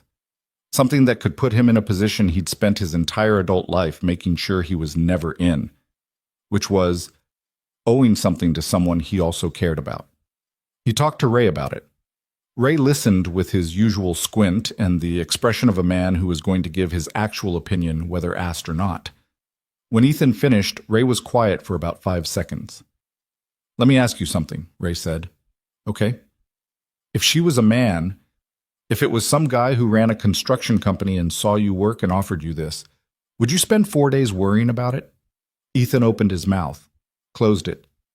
Because if you're not taking this job because you don't want to owe a woman you like something, that's... Ray made a face. That's a thing you should probably look at. That's not what I said. It's what you meant. Ethan was quiet for a moment. Outside the site, a delivery truck was backing up, producing its periodic beeping. Ordinary sight sounds, the texture of every day of his working life. She's not just a woman I like, he said carefully. It's complicated. Complicated is for people who can afford to be complicated, Ray said, with the bluntness of someone who has been in construction for 22 years and has limited patience for overthinking. You have a kid with asthma and a credit card balance and a shoulder that's going to need physical therapy that your current benefits don't fully cover. The job sounds right for you, and the money is real. He shrugged. The complicated stuff will be complicated whether you take it or not. Might as well have good insurance while you figure it out. This was not poetry. It was not particularly nuanced. It was, Ethan thought, almost certainly correct. He called Isabella that evening. I'll take it, he said when she picked up. A pause. Okay. I have conditions. Of course you do. I want to be evaluated on performance the same way any other division manager would be. No cushion. If I'm not what you need in the role, you tell me and we handle it like a professional situation. Agreed. And the other thing, he paused, whatever this is. He didn't specify. He didn't have to. It doesn't live inside the work. It's separate. It has to be separate. Silence on the line. He could hear her breathing and the faint ambient sound of wherever she was. An office, probably, still at 8 in the evening, because that was apparently who she was. Yes, she said, I agree. Okay? Okay. A beat. Thank you, Ethan. Don't thank me yet. I might be terrible at it. You won't be. You don't know that. I know exactly that, she said, with a certainty that was so complete and unperformed that he felt it in his chest in a way he didn't immediately know what to do with. He said goodnight and hung up and sat at the kitchen table for a while in the quiet of the apartment, Sophie asleep, the heating system doing its best, the water stain on the ceiling unchanged. He thought about Claire. He did it on purpose, not the late-night version that had reach and danger, but the daytime version, the one that was more like a conversation with a memory than a wound. He thought about what she had been and what she would have said, which he could hear clearly still, 4 years and 2 months, and however many days later, in the specific register of her voice. She would have said, about time. She would have been direct about it and slightly impatient and correct, because that had been Claire, cutting through the thing he was making complicated to the simple thing underneath it. He stayed at the table until 10. Then he brushed his teeth and went to bed and for once didn't fight the direction his thoughts wanted to go. He started at Sterling Group in January. The transition had a rough first week, which he had expected.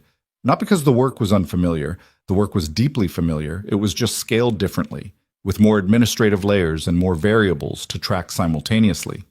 The rough part was the people, specifically the people who had been in the division before him, who had their own sense of how things should run and were not immediately convinced that a man who'd come in from a mid-sized Hartford construction outfit was going to improve that.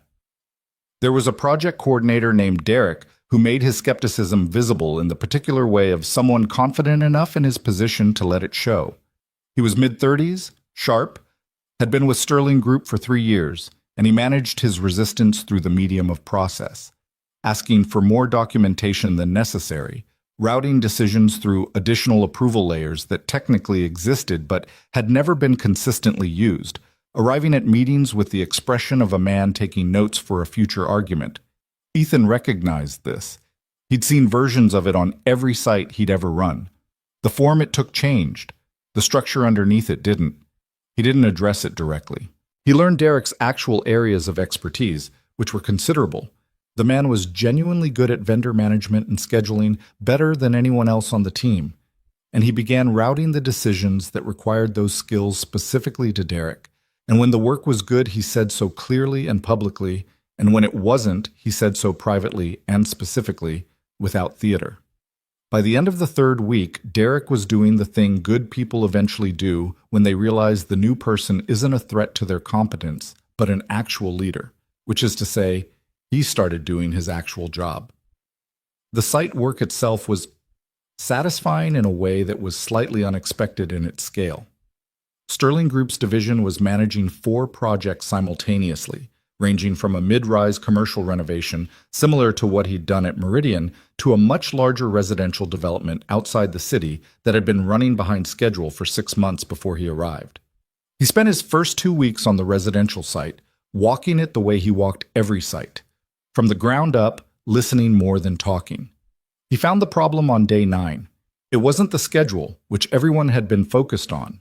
The schedule was a symptom. The actual problem was a subcontractor whose work on the foundation drainage had been signed off at 2 separate inspection points in ways that, when Ethan looked at the documentation carefully, seemed to have skipped the middle step. He pulled the crew lead, pulled the original specs, and spent an afternoon going over the discrepancy.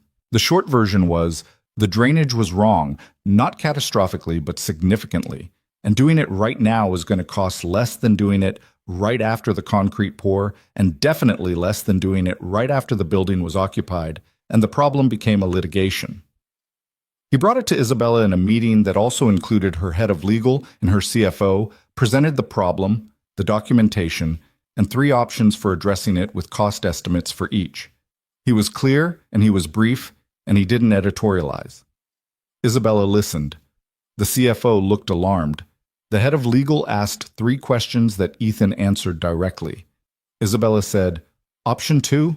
Move on it this week." The CFO started to say something about the budget impact. Isabella gave him a look that Ethan had not yet seen directed at him personally, but recognized immediately as the full-weight version of who she was. Not unkind, not performed, just complete and final in the way that gravity is complete and final. The CFO stopped talking. "Option 2, she said again. "Ethan, what do you need?" What he needed, he told her. She arranged it. The meeting was over in 23 minutes. Driving home that evening, he'd gotten a second-hand car 2 weeks into the job, a practical decision that had felt almost surreal in its normalcy, choosing a car like a regular person. He thought about what Ray had said, about the complicated stuff being complicated whether or not you take the job.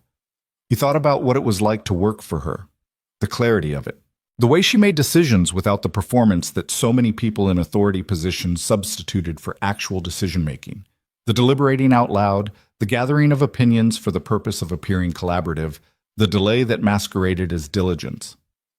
Isabella decided things, with good information and a clear head, and then she moved. He found this, professionally, deeply refreshing in the way that only people who have worked under indecisive leadership can fully appreciate. He pulled up to Caldwell Street, turned off the engine, and sat for a moment in the car. Through the window of the apartment, he could see the kitchen light. Sophie was in there, doing homework or eating, or most likely doing both simultaneously, which he told her not to do, and which she did every single time without apparent guilt. He sat in the car in the dark on Caldwell Street, and he thought, something is changing. Something has been changing for weeks, and the rate of change is increasing, and the direction is clear even if the destination isn't fully visible yet. He was not afraid of it. That was the surprising part. He was 32 years old, and he had been afraid of a fairly long list of things for 4 years. Afraid of not being enough. Afraid of the bills. Afraid of Sophie getting sick and the insurance not covering it. Afraid of the water stain on the ceiling. Afraid of the late nights when the grief still had reach. He'd carried the fear the way you carry something heavy for so long that you forget what your arms feel like without it. Something was lightening, slowly, unevenly, without drama. He got out of the car and went inside, and Sophie was in fact doing both, homework and eating crackers, and she'd left crumbs on the math worksheet, which he picked it up, looked at the fraction problem at the bottom, which she'd gotten wrong. Bug. I know, I got the last one wrong. You divided when you should have multiplied. I know. She was already erasing. Dad, Isabella texted. She said to tell you that the option 2 decision went well, and whatever that means, she wanted you to know. He stood in the kitchen doorway and looked at his daughter, erasing her fraction mistake with the focused intensity of someone correcting a wrong. She was mildly annoyed at herself for, and he thought about a woman across town who had, apparently, texted his 8-year-old to pass a message to him, because that was somehow the line of communication they'd arrived at, which was absurd and also not at all surprising. Tell her thank you, he said. Sophie typed something into the phone. Then, without looking up, she says you're welcome, and also she says Sophie should get the fraction right because the denominator tells you the size of the pieces. Ethan stared at the ceiling. She's right, he said. I know, Sophie said, already rewriting the answer. I like her. It landed simply and completely, the way Sophie's pronouncements always did, without layering or implication, just the clean fact of it. Ethan stood in the doorway for another moment. Me too, Bug, he said quietly. Me too. He went to make dinner, and he didn't examine that further, and the evening went on, and the Hartford winter continued to be committed and gray outside the window, and the file, the careful accumulated file of observations and moments and things he hadn't said yet, was full. It had been full for a while, honestly. He'd just been deciding what to do about it. The file sat full for 6 weeks before anything happened with it, which was not because either of them was unaware of what it contained, but because awareness and readiness are 2 different countries with a significant stretch of difficult terrain between them. February arrived the way February in Hartford always did, without apology, Gray going on gray, the kind of cold that had stopped being dramatic about itself and had simply become the condition of existence. Ethan's shoulder was at 80%, which Dr. Chen called excellent progress, and which Ethan called frustrating because the remaining 20% was exactly where the work happened. The leg had healed cleaner than expected. He walked without a limp now unless he was tired, and even then it was slight enough that most people didn't catch it. He had been at Sterling Group for 5 weeks. The residential development outside the city was back on schedule. The drainage fix had come in under the high estimate. Derek had, somewhere in the process of working together on the third site's material logistics, stopped being a problem and started being genuinely useful in the way that capable people become useful when they stop protecting their territory and start doing their actual job. Ethan had said none of this to Isabella directly, but she had the kind of situational awareness that meant she didn't need to be told. The Voss case moved forward in February. Detective Reyes called Ethan on a Tuesday morning. He was in his car outside the third site, eating a sandwich he'd forgotten to eat at noon, and it was now 2:30, to tell him that the second man from the shooting had been apprehended in Philadelphia 3 weeks prior, and that both he and the man taken at the scene had entered plea agreements that named Conrad Voss as the individual who had contracted the attack. "He was arrested yesterday," Reyes said, "at his office. I thought you'd want to know." Ethan sat with that for a moment. He hadn't thought much about Voss as a person. He'd thought about the SUV, about the moment of it, about the cold pavement and the shots, but the man behind all of it had remained abstract. Now there was an arrest, a person in a room somewhere being processed through a system. "Is it solid?" he asked. "The case?" "The DA thinks so. 2 cooperating witnesses, financial records linking payments to both men, communications that are—" Reyes paused in a way that suggested he was choosing words. "Not subtle. Voss apparently believed the asset transfer he was counting on would happen quickly enough that the evidence wouldn't matter. He was wrong. Substantially." Ethan thanked him and hung up and sat in the car finishing his sandwich, thinking about the specific texture of that morning on 9th Street, the way the engine sounded when the SUV accelerated, the particular quality of the light. He thought about the fact that someone had planned it, had arranged it, had moved people around like pieces on a board, and that the whole elaborate machinery of that plan had been derailed by a man standing at a bus stop, eating a thermos of coffee and thinking about a drainage problem. There was something almost funny about that. Not quite funny enough to laugh at, but in that neighborhood. He called Isabella. She picked up on the second ring, which was unusual. She was typically in something during the day, and he had learned to text first and wait. "I heard," she said, before he could say anything. "Reyes called you too?" "My lawyer called me. About 40 minutes ago." A pause. "Are you okay?" The question landed with a particular weight because it was specific. Not a social inquiry, but an actual question, meaning, the arrest makes it real in a different way. How is that sitting with you? He understood this because it was the kind of question he'd learned to ask about things. "Yeah," he said. "I think so. Are you?" A longer pause this time. I've had a complicated morning." She said it in the way that meant more was underneath it, more she was deciding whether to offer. "I'll tell you about it later." He found out later, which was Thursday, which was still Thursday, would apparently always be Thursday. She arrived later than usual, almost 4, which meant Sophie was already home and was at the kitchen table constructing something out of materials Ethan couldn't immediately identify, some combination of cardboard and tape, and what appeared to be a significant portion of a toilet paper roll. "What is that?" Isabella asked, setting down her bag. "A dolphin habitat," Sophie said without looking up. "For my science project." Isabella looked at Ethan. He shrugged, meaning, "I've asked, it's better not to question the process." She sat across from Sophie and watched the construction for a moment with the slightly focused expression she got around Sophie's projects. Genuine curiosity, no performance. "What kind of habitat?" "Ocean. But I'm making it a tank because an ocean is too big." "That's a practical compromise." "I know. Dad said I could use the tape, but only a little, and I've used a lot, so I'm going to need you to not mention it." Isabella looked at Ethan. "I see nothing," he said, from the stove where he was making something that had started as a plan for chicken and had evolved into a negotiation. Sophie finished a section of the cardboard structure and held it up to inspect it with one eye closed. Isabella, do dolphins ever get lonely? Isabella seemed to consider the question with real attention.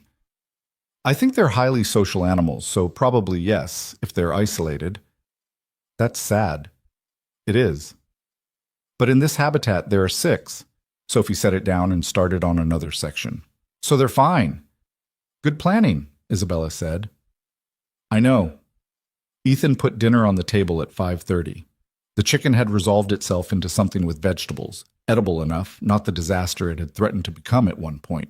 Sophie ate with the focused efficiency of someone who had things to get back to, finished her milk, excused herself in the particular formal way she'd picked up from somewhere, and disappeared back to the dolphin habitat.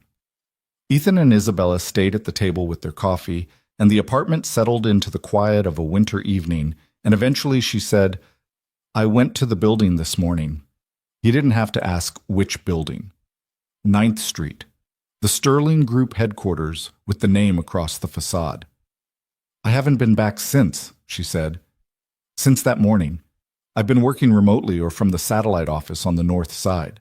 I told myself it was practical. She wrapped both hands around her coffee cup, looking at the table. This morning, I made myself go. How was it? Strange. I expected it to feel dangerous. It didn't. It felt like a building. She paused. What I didn't expect was standing on the sidewalk outside and thinking about you. Her voice was level but had something in it, something she was choosing to let through. Specifically about the fact that you ran across that street without knowing anything about what you were running into, without knowing me, without knowing what the threat was, without just moved. He was quiet. I've been thinking about it since the arrest this morning, she said, about how close it was. Not just that morning, how close it was to you not making it, and if you hadn't, she stopped, pressed her lips together briefly. I don't like thinking about it. Then don't, he said. I can't turn it off like that. I know, I meant, he paused, choosing carefully, you don't have to solve it. It happened and it ended a particular way, and you can be affected by the alternate version without living in it. She looked at him. Is that what you do? With Claire?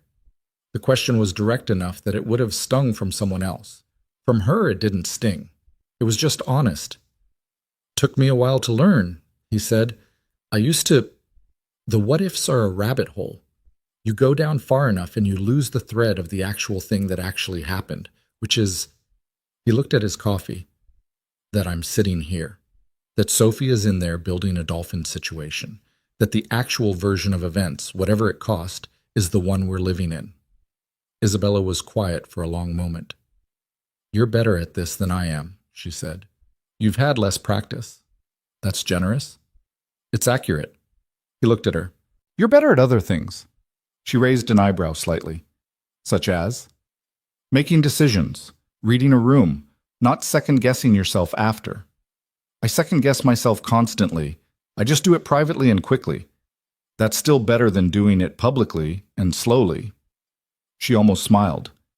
The almost smile had been becoming more frequent, converting to the actual article more often than it used to. He'd been watching that shift over the months, the gradual recalibration of her face toward expressions that weren't managed, that just happened. Ethan, the weight in her voice again. Yeah. She looked at him with a directness that she'd been building up to. He could see it, the way you can see a wave forming offshore if you're watching for it. I want to say something, and I want you to let me say it before you respond. He set down his cup. Okay. She held his gaze. I have been alone for 3 years. Not lonely, most of the time, because I'm very good at not being lonely.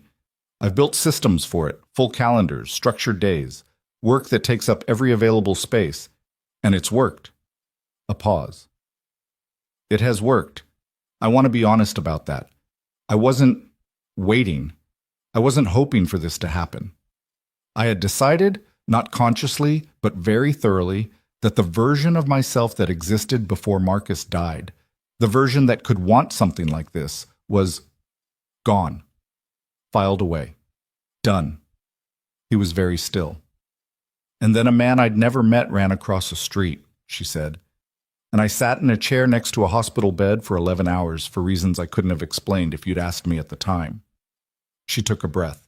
And now it's February, and I know that you eat a granola bar for lunch when you're too busy to stop, and that you read to Sophie every night even though she falls asleep before the chapter ends, and that you carry the weight of everything very quietly and won't let people help you with the soup cans. Her jaw was steady. Her eyes were not quite. And I don't know what to do with it, with any of it. But I needed you to know that it's there. The kitchen was very quiet. Down the hall, Sophie was doing something that involved tape, probably too much of it. Ethan looked at the woman across the table. He thought about the morning on 9th Street, and the hospital room, and the narrow kitchen with the soup can, and the Thursdays, and the dolphin facts, and the fraction messages, and sitting in his car on Caldwell Street thinking that something was changing. He thought about the file, which had been full for 6 weeks. "I know it's there," he said. She let out a breath, small, controlled, but real. "I've known for a while," he said. "I've been," he searched for the honest word, "careful about it. I know you have. Because of Sophie, because of the job, because—" He stopped, started again, differently. "After Claire, I put the part of me that opened toward people, that let things in, I put it somewhere safe, so it couldn't take damage, because I couldn't afford to not be functional. Sophie needed me functional." Isabella nodded once, saying nothing, and then you came along, and you didn't ask it to come out. You just sat in the room and it came out anyway, and I didn't know what to do with that either. He looked at the table briefly, back up. "I'm not saying I'm ready for everything. I don't know exactly what ready looks like. But I'm not—" He held her gaze. "I'm not ready, if that makes sense." "It makes sense," she said. "Okay." A pause. "Okay," she said back. They stayed at the table for another hour, talking about nothing in particular and everything in general, and at some point Sophie reappeared to show them a completed section of the dolphin habitat that was genuinely more structurally sophisticated than either of them expected, and Ethan told her so, and she said, "I know," with the simplicity of a person who had assessed her own work accurately, and Isabella said she thought the roof section needed reinforcement on the left side, and Sophie looked at it and agreed and went back to fix it, and they watched her go and then looked at each other and did not look away. It was not a perfect moment. The chicken had been average, the coffee had gone cold, the heating system was doing its thing in the walls. But it was entirely, completely real, and that was worth more than perfect had ever been worth to either of them. Nothing moved fast after that, which was right. Things that have been stopped for a long time don't sprint when they start again. They find their footing first, careful and tentative, making sure the ground holds before putting weight on it. What existed between Ethan and Isabella after that Thursday was not a declaration or a transformation. It was more like a door that had been agreed to be open. The room it led to still needed to be entered, slowly, with the lights on. He took her to dinner in March. Not a grand gesture. A restaurant he knew in the Asylum Hill neighborhood, small and not expensive and consistently excellent. A place he'd been going since before Sophie was born, back when he and Claire would find a sitter and make an event of a Tuesday night. He hadn't been back since. He chose it deliberately, not as a tribute or a ritual, just because it was the best food he knew within 15 miles, and he wanted the night to be good. She arrived in a coat he hadn't seen before, dark green, and she looked slightly different out of the context of the kitchen table or the office. The same, but more intentional, the way people look when they've made a choice about how they appear rather than just appearing. "You look," he started. "Don't," she said, but she was almost smiling. "I was going to say nice." "You were going to say something better than nice and then decide it was too much." He held the door. "Maybe." They sat at a corner table and ordered without drama and talked the way they talked, easily, with the specific ease of people who have passed the stage where conversation requires maintenance, where you're filling space, and arrived at the stage where you talk because you actually want to know what the other person thinks. He told her about Ray, properly this time. Ray's history, the 22 years, the way he'd come up in the trade in an era when construction culture was different and rougher, and had some residue of that on him that occasionally surfaced and that he was, in his late 40s, genuinely working on. He told her about the crew on the Meridian site, the guys he'd worked alongside for 2 years, the particular vocabulary of a team that had been together long enough to communicate in shorthand. She told him about the board, not the broad corporate abstraction, but the specific people, the CFO, whose alarm in meetings was his baseline mode and didn't necessarily indicate actual alarm, the board member in Boston who had opposed every acquisition she'd made in 5 years and had been wrong about 4 of them and right about 1, and had never, not once, adjusted his confidence level accordingly. She told it the way you tell things when you've been holding them at arm's length and decided to set them down, with the slight relief of something released. "Do you trust them?" he asked. "The board. I trust some of them. I trust their competence more than their judgment, with a few exceptions." She sipped her wine. "Running a company is... People talk about leadership like it's about vision. And vision matters, but mostly it's about knowing which people to trust with which things and never confusing the categories. The worst decisions I've ever made were made because I trusted the wrong person with the wrong category." "What does that look like when it goes wrong?" She turned her glass slightly on the table. "There was a CFO before the current one, 4 years ago. He was brilliant at numbers. Genuinely, the best financial mind I've worked with. I trusted him on a strategic acquisition that was outside his actual lane. He ran the numbers perfectly and completely missed the human element, the company culture, the integration risks, the people who would leave." She paused. "The acquisition cost us 18 months to recover from. He wasn't wrong about anything in his lane. I put him in the wrong lane." "What did you do?" "Restructured his role, kept him where he was genuinely excellent, and put someone else in the strategic layer." She looked at Ethan directly. "He was upset, initially, but he's still there, and he's doing what he does better than almost anyone I know. That's sometimes the right call looks like a demotion, and it isn't." He thought about Derek.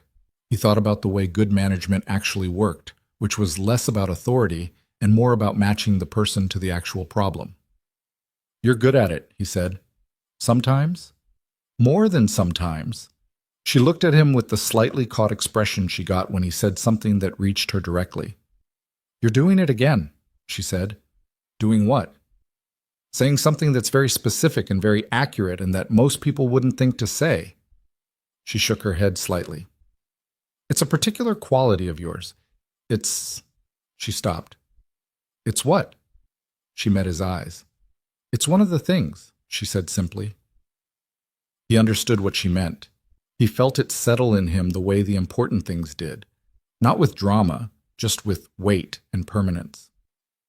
The conversation at dinner moved forward and backward and sideways through the evening, and when the plates were cleared and the check came, which he handled, which she allowed without making it a thing, which he appreciated, they sat for a while longer just talking, because neither of them was in a hurry to end something that was going well, and that itself was new. Both of them had spent years not having things that were going well enough to want to extend. Outside afterward, the March air was cold but less committed than February. There was a suggestion in it, faint, of eventual relent. They walked half a block to where her car was parked and stopped at the curb, and she turned toward him, and they stood there in the particular geography of a night that has arrived at its threshold. "This was good," she said. "Yeah. I'd like to do it again. I was going to suggest next week." Her mouth curved fully this time. Not the almost smile, the actual one, the one that changed her whole face in the specific way he'd been watching develop for 4 months. "Next week," she said. "Okay." He leaned forward and kissed her once, briefly, with the care of someone who understands that some things need to begin gently to last. She didn't move back. Her hand came up to his arm, not gripping, just present, just there. When they separated, she looked at him with an expression that was more open than anything he'd seen on her face, stripped of the control and the management, just her, underneath all of it. "Drive safe," he said. "I always drive safe," she said. "I'm a very responsible driver." "I'm sure you are." "I am. I have data." He laughed. And she got in the car and he stood on the curb and watched the taillights turn the corner, and he stood there for a moment in the Hartford night and breathed the cold air and felt something in his chest that was not complicated, just clear and clean and present. He drove home. Sophie was at a neighbor's for the evening and the apartment was quiet. He sat at the kitchen table, the table that had become the center of something, that had witnessed so many of these conversations. And he thought about the morning on 9th Street, which he'd been thinking about differently lately. Not the violence of it, not the pain, just the fact of that morning. The $23 in his wallet, the bus he was catching, the woman at the curb who was going to be hit and wasn't. He thought about how a single moment had rewritten the next several months of his life, and how those months had contained Sophie's dolphin habitat, and Ray's blunt advice, and Derek becoming useful, and the drainage on the 3rd floor, and Thursday afternoons, and the narrow kitchen, and the file that had gotten full and stayed full, and now had been opened. He thought, you don't get to choose the moment that changes things. You only get to choose what you do when it arrives. He'd chosen to run across the street. Everything after that had been something he hadn't chosen, but had met. Badly, sometimes. Better, other times. Always forward. It was mid-March when the investigation concluded formally. Conrad Voss was indicted on charges that his legal team was, according to everything Ethan read, going to have a genuinely difficult time defending against, given that both men who had carried out the attack were cooperating witnesses and the financial documentation was extensive. The legal process would take its time. These things always did. But Reyes called Isabella to tell her the case was strong and that she should expect a conviction. She told Ethan in a phone call, not on a Thursday, just a regular Wednesday afternoon. "How do you feel?" he asked. She was quiet for a moment. Relieved and a little, she paused, flat. "I expected to feel more. I've been living with this as an open thing for 5 months, and now it's closing, and I thought it would feel like more than this." "That's normal," he said. "You know that from experience?" "From watching people. When a long problem resolves, the release is smaller than the anticipation of it because you've been adapting to the pressure the whole time. The adaptation doesn't stop the moment the pressure does." Silence on the line. "That's a very construction-specific way of thinking about grief," she said. "Everything's load-bearing when you look at it right." "You're going to say things like that, and I'm just supposed to—" She made a sound that was almost exasperation, almost affectionate, the specific compound of the two that had become its own thing between them. "Anyway, it's done. Mostly done. I wanted you to know." "Okay. Okay." A beat. "How's the residential project?" "On schedule." "Derek?" "Doing his job." "You did that." "He did that." "Ethan." "He did it. I just arranged the conditions."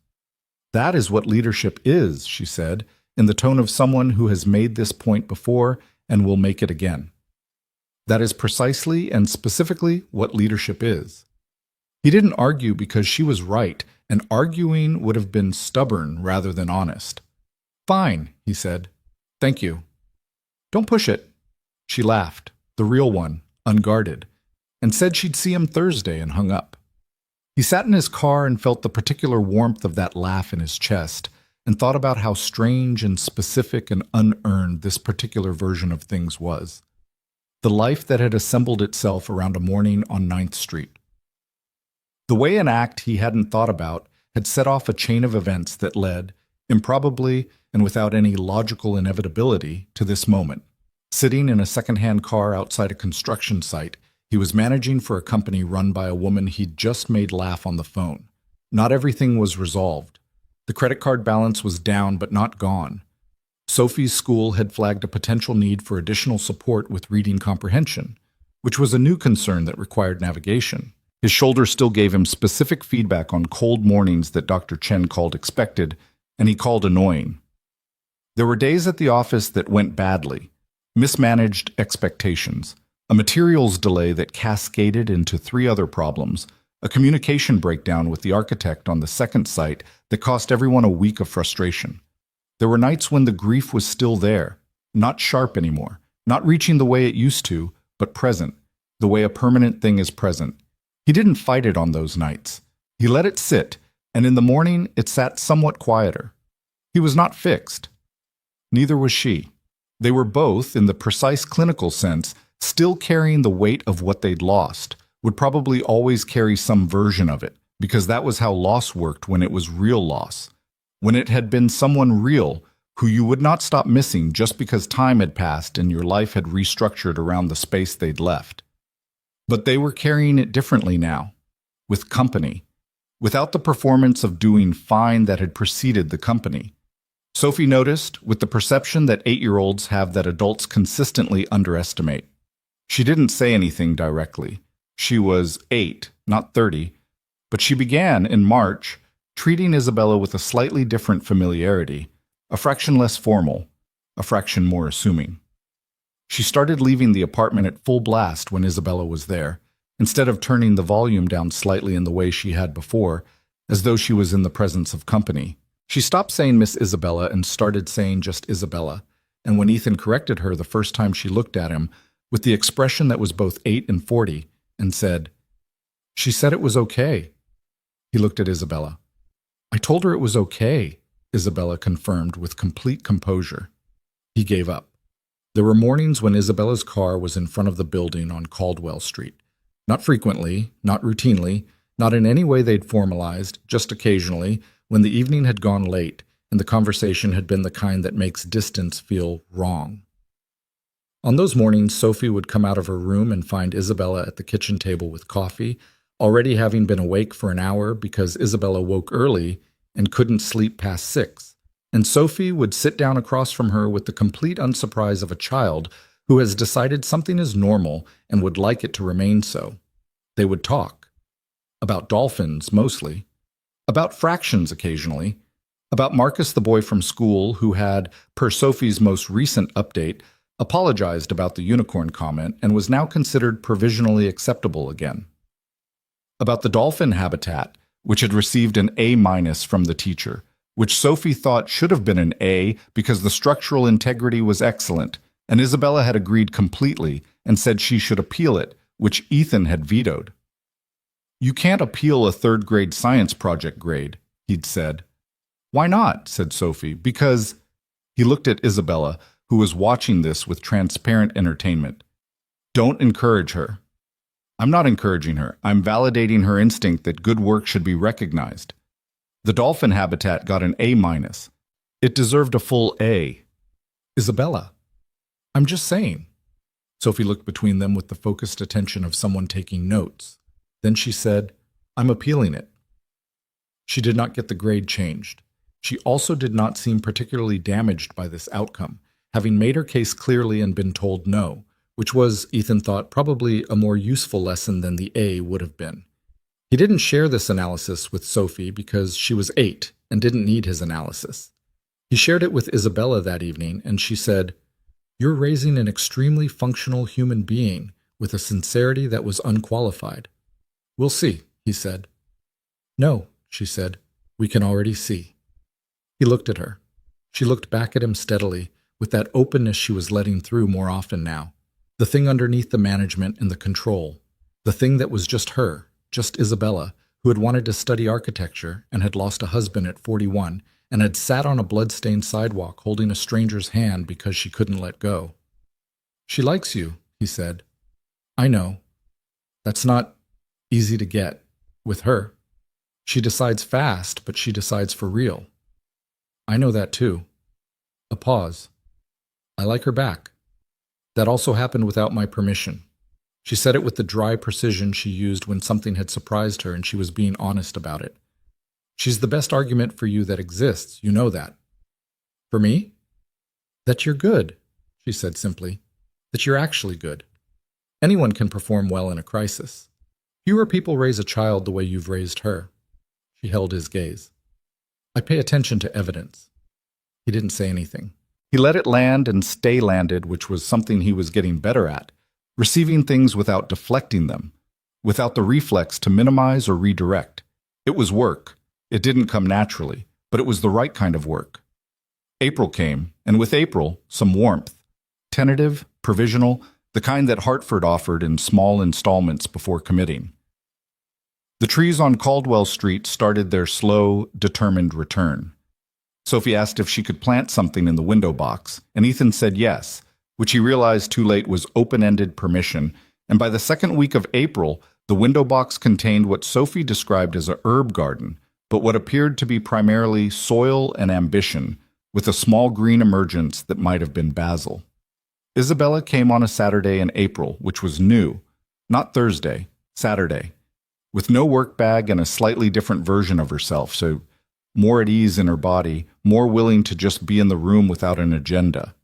She brought pastries from a bakery Ethan didn't know, and Sophie claimed one immediately and went to the window to inspect the herb garden and report on its progress.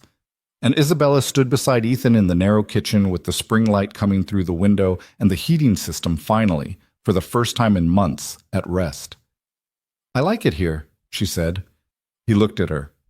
"You've been here 40 times." "I know." She looked at the window, at Sophie crouching by the box, at the small green things that might become basil. "I still like it." He stood beside her and felt the truth of it. That this apartment, this narrow, impractical apartment with the aspirational heating and the water stain on the ceiling and the kitchen where you could touch both walls, had become, without any formal announcement, a home to more than two people. "The water stain," he said. She looked at the ceiling. "What about it?" "I've been meaning to report it for 7 months." She looked at it for a moment. "Don't," she said. "Why?" She glanced at him. "Because the first time I really looked at this apartment, I looked at that stain, and I thought, this is where he lives. This is the actual shape of his life." A pause. "I'd like it to stay." He looked at the stain on the ceiling, then at her. "Okay," he said.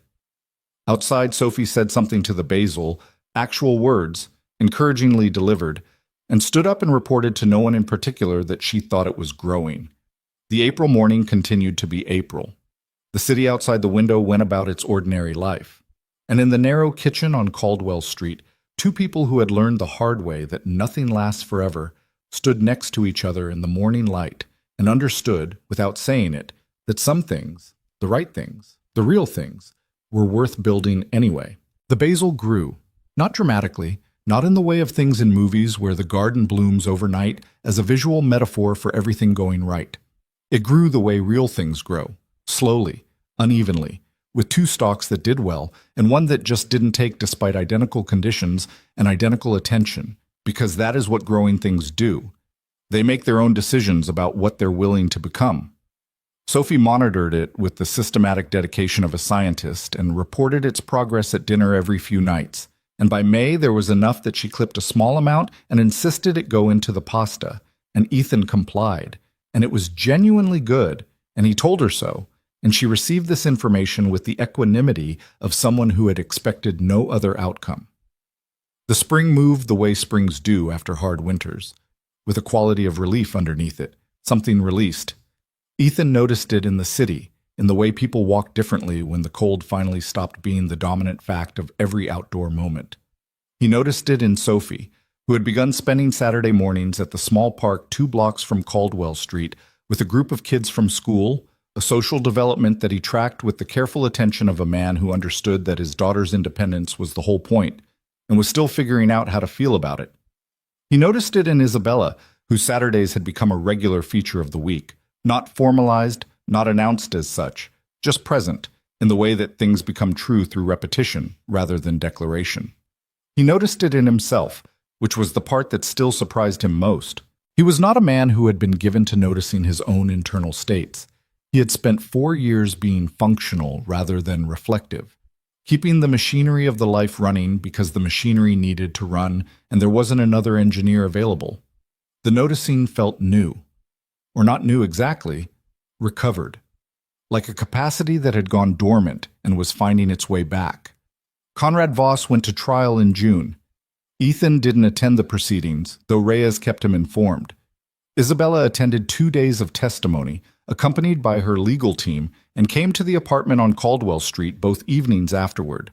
Not in her professional mode, not with the coat and the control fully assembled, but quieter, more interior, sitting at the kitchen table with the particular stillness of someone processing something that required time to settle. The first evening, she didn't talk about the trial at all.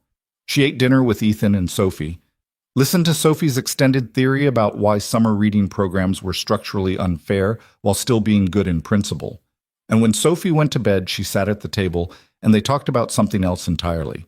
The sixth project site that was coming online for Sterling Group's division. A community center renovation that Ethan had argued for taking on because the scope was exactly right for what the team had developed into. She had approved it 3 weeks prior. He wanted her view on the timeline. They talked about the timeline. It was grounding, the specific and practical nature of it, and he understood that this was what she needed. Not to process the trial out loud, not yet, but to be in a room with someone who was going to talk to her about concrete things while she sorted through the harder ones internally, and to not be alone while she did it. He understood this because it was what he had needed in the first months after Claire. The presence without the pressure to perform the grief in a legible way. Just company. The second evening she talked about it. The man they put on the stand, she said. The one who drove the vehicle. He was 26. She looked at her hands. He talked about Voss like someone who had been completely convinced that the action was justified, like he'd been told a story, and he believed the story. What was the story? That I'd stolen something from Voss, that I'd used connections to sabotage his career, cost him a deal that would have saved his company. She shook her head slightly. None of it was true.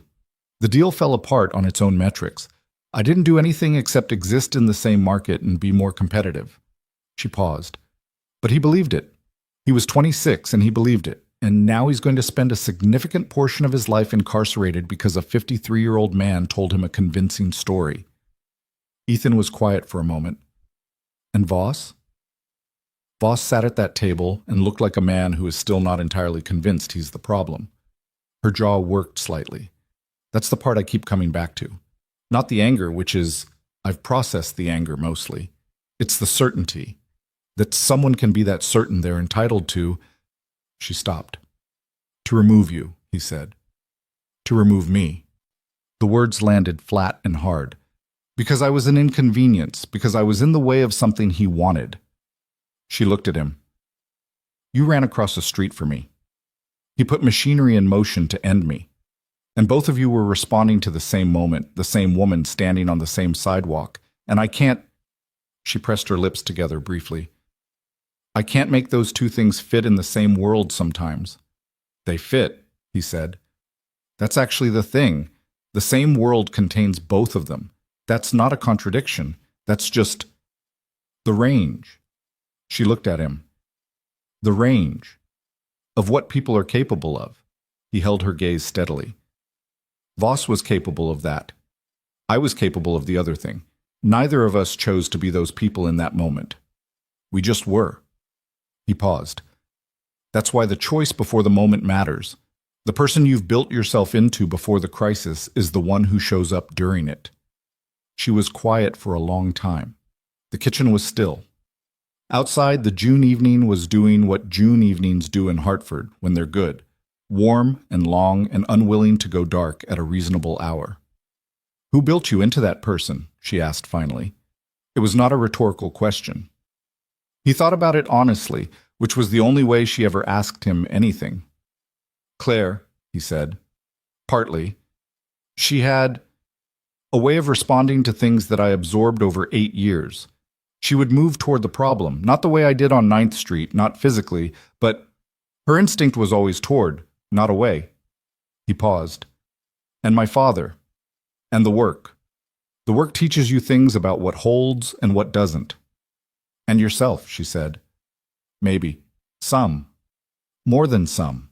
She said it simply. You made choices before I ever met you that made you the person who crossed that street. I'm aware of that. He nodded.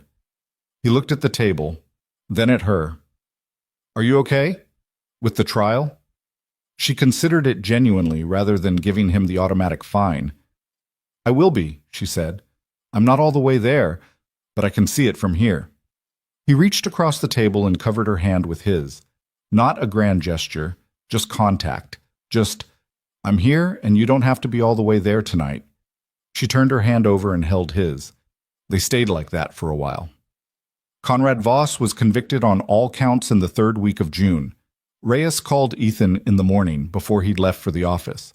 The call was brief and informational, and at the end, Reyes said in the slightly awkward tone of a detective stepping outside his professional register for a moment, "For what it's worth, what you did on that sidewalk, that mattered."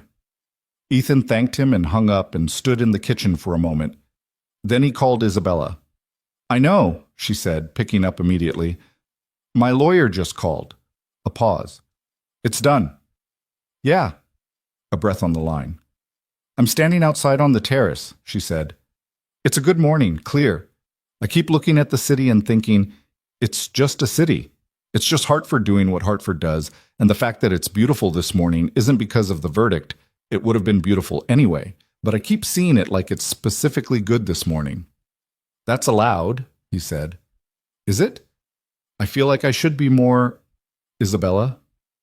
"Yeah." "Let it be a good morning." A pause, then quietly, "Okay."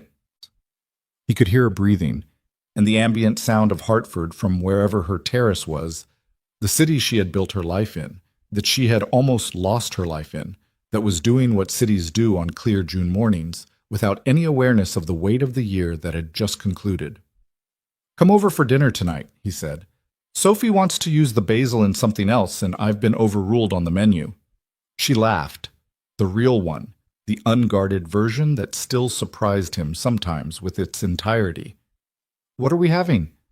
She said pasta again, but with more basil.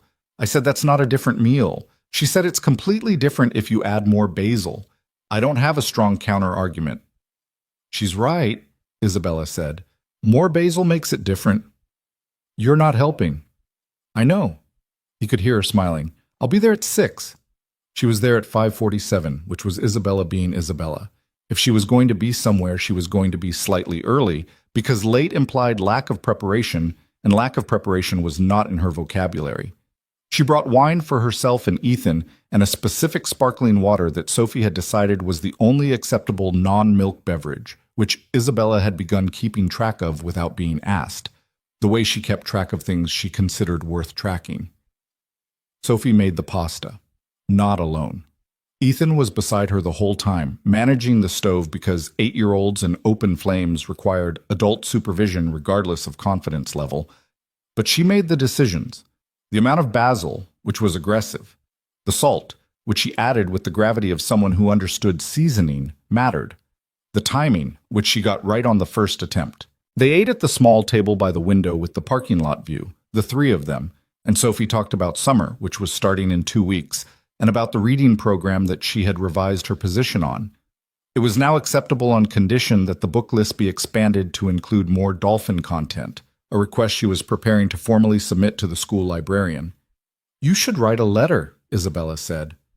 "I am writing a letter," Sophie said. "I've been working on it." Ethan looked at Isabella. She looked back at him with an expression that was composed, but had the quality of someone who was finding this very amusing and choosing not to show it fully out of respect for the seriousness with which Sophie was treating the matter. "Can I read it before you send it?" he asked Sophie. "You can read it, but you can't change the main argument." "What's the main argument?" "That dolphins are underrepresented in children's literature relative to their cognitive complexity." A silence. "That's a strong argument," Isabella said. "I know," said Sophie, and went back to her pasta. After dinner, after Sophie had been convinced to leave the dishes and go to bed, a negotiation that went 2 rounds before Ethan's parental authority asserted itself on the basis that it was a school night and summer hadn't started yet. Ethan and Isabella were alone at the kitchen table with the remains of the wine and the particular quiet of a house where a child has gone to sleep and taken all the ambient noise with her. "She's something," Isabella said. Not for the first time, with the same quality each time, like she was still mildly astonished by the fact. "She is," he agreed. Isabella turned her glass slowly on the table. She had something on her face, a particular arrangement he had learned to read over the months, which was the look she got when she had decided to say something and was finding the exact position of it. He waited. "I want to ask you something," she said, "and I want you to know before I ask it that there is no correct answer, that I'm not, This isn't a test and it isn't a setup, and you can say whatever the actual answer is without worrying about what the answer should be. He set down his glass. Okay. She met his eyes. What do you want? For your life. Not for Sophie's life, not for the job, not for... just for you. What does it look like? What does the thing you want look like? He felt the question reach him in the specific way her questions did, down past the automatic social response, into the actual. He took it seriously. He thought about it the way she'd asked him to, which was honestly, without editing for what sounded right. Ordinary, he said finally. She waited. I know that sounds... He started. It doesn't sound like anything bad, she said. Keep going. I want mornings that aren't a crisis management exercise. I want Sophie to go to college someday for something she actually wants, not something that was available. I want to build things that are built correctly and last. He paused. I want to be not alone, in the way that matters, not just company, but the actual not alone. He looked at her steadily. I think you know what I mean. I do, she said. What about you? He asked. What do you want? She was quiet for a moment, and he watched her do the thing she rarely did, which was to be uncertain in a visible way, to let the process of arriving at the answer show in her face rather than presenting the answer as already assembled. I want to stop running so fast, she said. I've been running fast for 3 years, not because the destination is clear, but because if I slow down, there's too much space for the things I've been running past. She looked at the table. I want to stop running past them. I want to... She paused. Look at them. Be in the same room with them. She looked up at him. I want to be here. Actually here. Not performing here. He understood every word of that. You've been here for a while, he said. Actually here. You might not have noticed. Something moved across her face that was not quite ready to be a specific expression yet. Yeah? Yeah. She looked at him for a long moment. Then she reached across the table the way he had during the trial conversation. Just contact, just presence, and put her hand on his. He held it. Ethan, she said. Yeah. I love you. She said it with the same directness she brought to everything. Not performed, not decorated, not building to it. Just the fact of it, placed on the table between them the way she placed facts when she was done deciding and ready to say the thing out loud. I don't say things I don't mean. I'm sure you know that by now, and I mean that. He was quiet for a moment, the kind of quiet that isn't uncertainty, just the quality of a moment that deserves to be its size before you speak into it. I love you too, he said. Simple, completely true. I've been sitting with it for a while because you're careful. Because it matters enough to be careful about. She nodded. She didn't look away. Okay, she said. Okay, he said.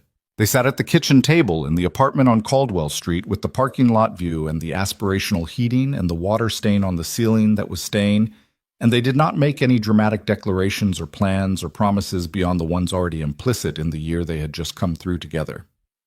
Some things don't need more ceremony than that.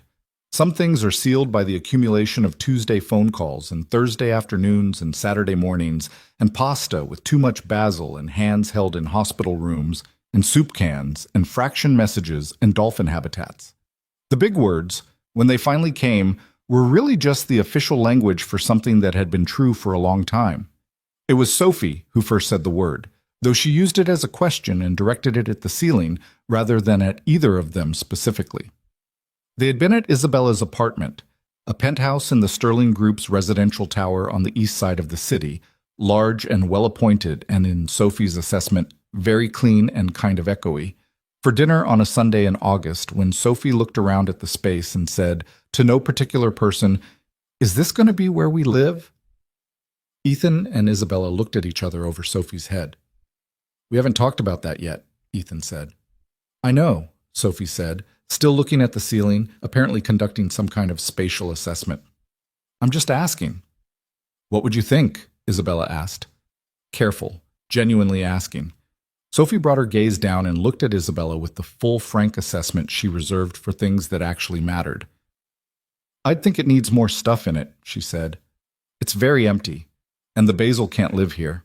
There's not enough window. We could fix those things, Isabella said. And Gerald? Sophie added. Gerald has to come. Gerald, Ethan said. The blanket, Isabella said. She named the blanket Gerald. I know she named the blanket Gerald. Sophie was still looking at Isabella with that measuring expression. My mom's picture is in Dad's room, she said. Not as an obstacle or a warning, just a fact she was putting on the table. It would still come. Isabella held her gaze without flinching, without over-reassuring, without performing anything. I'd expect it to, she said. Sophie absorbed this, nodded once. Okay, she said. Then probably yes.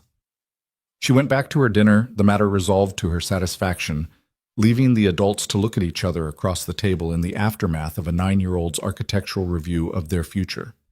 They were not ready to move that August.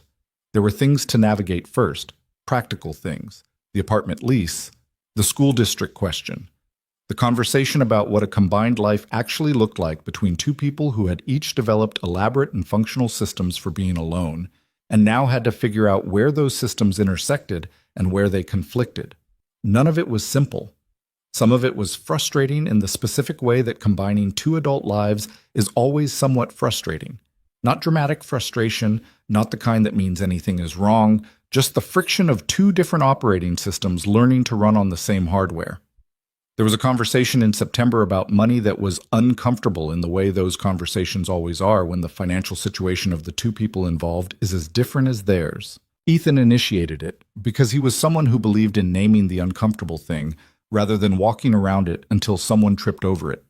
He sat across from her at the kitchen table, because it was always this table, this kitchen, and said, "We need to talk about the financial thing." She didn't pretend not to know what he meant. Okay. The disparity. He said it plainly. You have $4 billion. I have a good salary and a credit card that's almost paid off and a secondhand car. We need to have an actual conversation about what that means if we're building something together. Because I've thought about it and I know what I'm not okay with, and I need to know what you expect, and those things need to match. She looked at him steadily. What are you not okay with? Being kept. Being situated in a way where my financial security depends on your continued presence in my life. I've worked for everything I have, and I need it to stay something I've worked for. He met her eyes. Not because of pride, because of how I need to see myself. I understand that, she said, without argument, without the slight edge she got when she thought someone was being impractical. Just, I understand that. And Sophie's future, he said. I want to provide for her. I'm not in a position to match what you could give her, but she needs to know that her father is the one who... Ethan, Isabella leaned forward slightly. I would never structure anything in a way that made Sophie feel her father wasn't her provider, or that made you feel it. The money is mine. It was before this, and it will be whatever we are. It doesn't come with conditions, and it doesn't come between things. She paused. What I have is for the life we build, not to define it. He looked at her for a long time. You mean that? I always mean what I say. You know that. He did know that. He had learned it over 12 months of knowing her, that she was the most literal person he'd ever been close to, in the best possible sense. She said what she meant, and she meant what she said, and she did not use language decoratively or strategically in her personal life, even when her professional life required its share of careful word management. Okay, he said. Okay. We're going to have this conversation again at some point, he said. When something specific comes up, we're going to have to work it out in the specific. I know, we'll work it out. It might be uncomfortable. Most things worth anything are uncomfortable some of the time. She tilted her head slightly. Are you going to keep talking yourself out of this? I'm not talking myself out of it. I'm talking myself into it properly. She looked at him for a moment. There's a difference? Big one. She picked up her coffee. Okay then, talk yourself in. He did. Slowly, imperfectly, with the occasional backward step that is the actual texture of moving forward when you're someone who has learned to be careful. By October, they had begun, in the practical sense, to combine things. Not the apartments, not yet, but the daily architecture of the life. He had a drawer at the penthouse. She had things at Caldwell Street. Sophie had an ongoing aesthetic consultation project at the penthouse, which mostly involved telling Isabella which surfaces needed more objects on them. The anniversary of the shooting was on a Thursday. Neither of them had made a plan for it.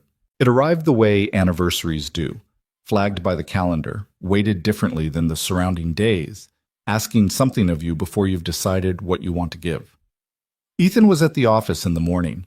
He got through the first 2 hours on the basis of routine: the emails, the site call with the community center project foreman, the materials review for the 6th site that was now 2 months into its timeline and performing well. He did the work, and the work was real, and it helped, the way real work always helped him, by giving his hands and his mind a place to be. Isabella called at 10. "I keep thinking about that morning," she said without preamble. She knew he would know which morning. "Me too," he said. "I'm at the office. I keep looking out the window at 9th Street and thinking—" She paused. "It's strange, not bad strange, just a year is a specific amount of time, and it's very clear looking at it from here how much has changed." "Yeah. Are you okay?" "I think so." He meant it. "You?" "I think so," she said. A pause. "I want to go there. Tonight. Back to where it happened." She said it in the way she said things when she'd decided and was telling him rather than asking, but with a slight question in it, which was as close as she got to checking whether something was okay. "I think I need to close the loop on it somehow. Stand there and look at the building and look at the street and—" "Yeah," he said. "Let's do that." Sophie came with them. This had been Ethan's suggestion, and Isabella had looked at him for a moment when he made it, and then said yes, because she understood what he meant.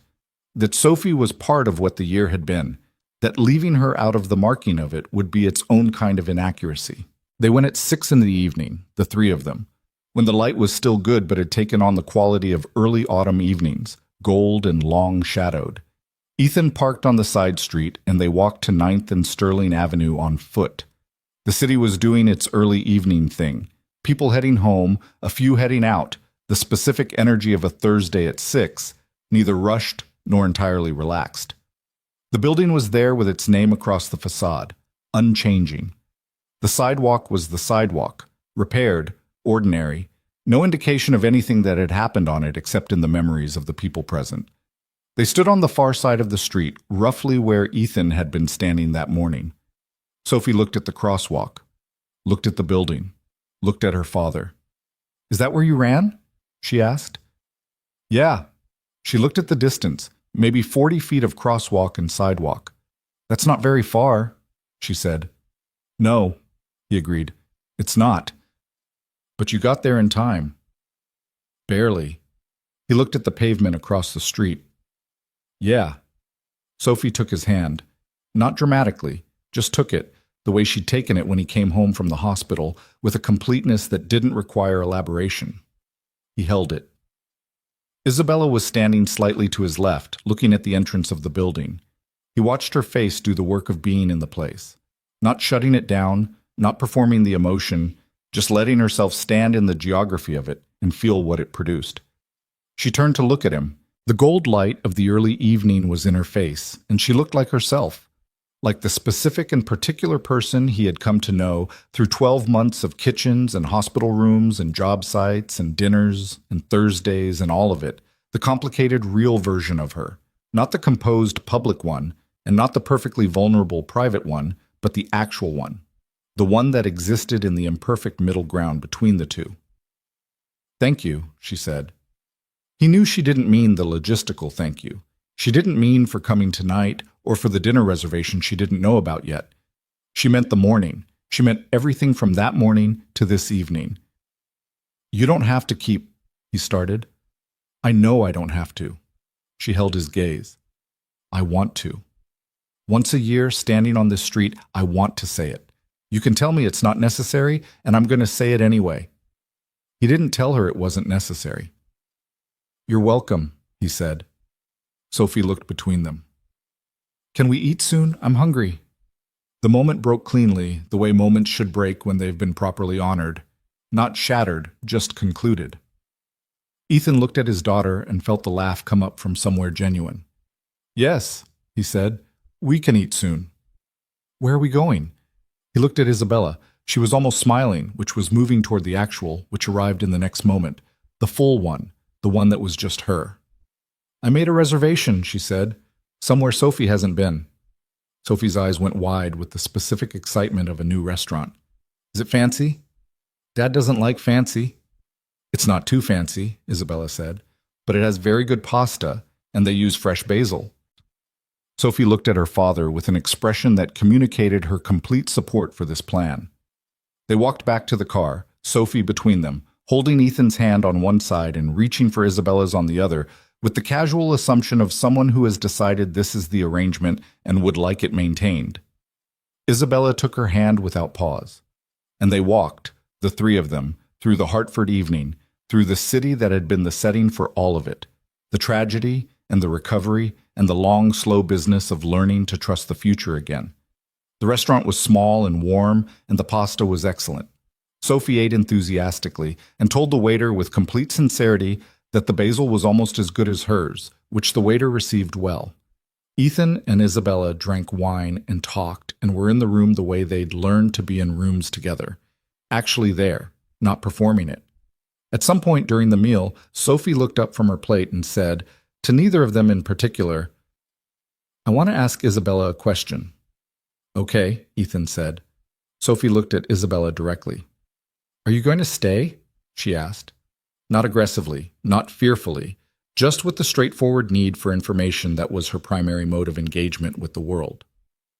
Isabella held Sophie's gaze with the steadiness she brought to things that mattered. "Yes," she said, "like, really stay. Not just a lot, but stay." "Really stay," Isabella said. "That's what I want, if it's okay with you." Sophie considered this the way she considered the dolphin habitat and the fraction problem and the letter to the librarian, with genuine thought, not performance. Then she said, "It's okay with me," and returned to her pasta. It was, Ethan thought, the most straightforward contract negotiation he had ever witnessed. Both parties clear on terms, agreement reached, moving on. He looked at Isabella across the table. She was looking at Sophie with an expression he hadn't seen on her before, not the fond amusement that was her usual mode with his daughter, but something older and more unguarded, something that looked like the answer to a question she'd stopped asking a long time ago. He reached across the table and touched her hand. She looked at him. The restaurant went on around them, warm and ordinary and full of people eating dinner on a Thursday in September, none of them aware that the three people at the corner table were in the middle of the most important ordinary moment of their respective lives. "I love you," he said. He'd been saying it since June and it hadn't gotten smaller. It had gotten more specific. That was the thing about the real version of it. It didn't stay abstract. It became particular. It became about the exact person in front of you, the complicated, real specific person, not the idea of them. "I love you," she said back. No decorating, no building, just the fact. Sophie said, "Are you two doing the love thing again?" "Yes," they both said simultaneously. Sophie shook her head with the weary tolerance of a child who has accepted that the adults in her life have certain recurring behaviors that she cannot control. "Okay," she said. "But can we get dessert after?" They got dessert after. And the year closed on itself the way years do when they've contained everything they were supposed to contain. Not neatly, not with all the edges matched up, because years that matter don't work like that. They work like the basil on the windowsill, unevenly, according to their own logic, with two stalks that do well and one that just doesn't take. And you tend it anyway because the ones that do take are worth it. Ethan Walker had left his apartment on a Thursday morning 14 months ago with $23 in his wallet and a daughter who believed her daddy could fix anything. He had walked to a bus stop thinking about drainage problems. He had crossed a street without thinking because someone was in danger, and that was the person he was. Not a hero in any formal sense, not trained or designated or prepared. Just someone who had built himself through years of difficult and unremarkable days into the kind of person who moves toward the problem. He hadn't fixed everything. He hadn't fixed grief, his or anyone else's. He hadn't fixed the credit card, though it was gone now. He hadn't fixed the complicated truth that Sophie still talked to her mother sometimes, quietly, in her room, in the way that children maintain their own private relationships with loss that adults don't always know how to witness. He hadn't fixed the part of him that still reached for Claire sometimes in the specific moment before full waking, the habitual reach of 8 years that 4 years of absence hadn't entirely erased. Some things don't get fixed. They get carried differently. They get carried with better company. They get carried in a life that has grown large enough around them that the weight distributes more evenly, that doesn't buckle under it. Isabella Sterling had buried herself in work for 3 years and called it functioning and been, in the narrowest possible sense, correct. She had been functional. She had run a company. She had managed. She had not been alive in the way she'd been alive before.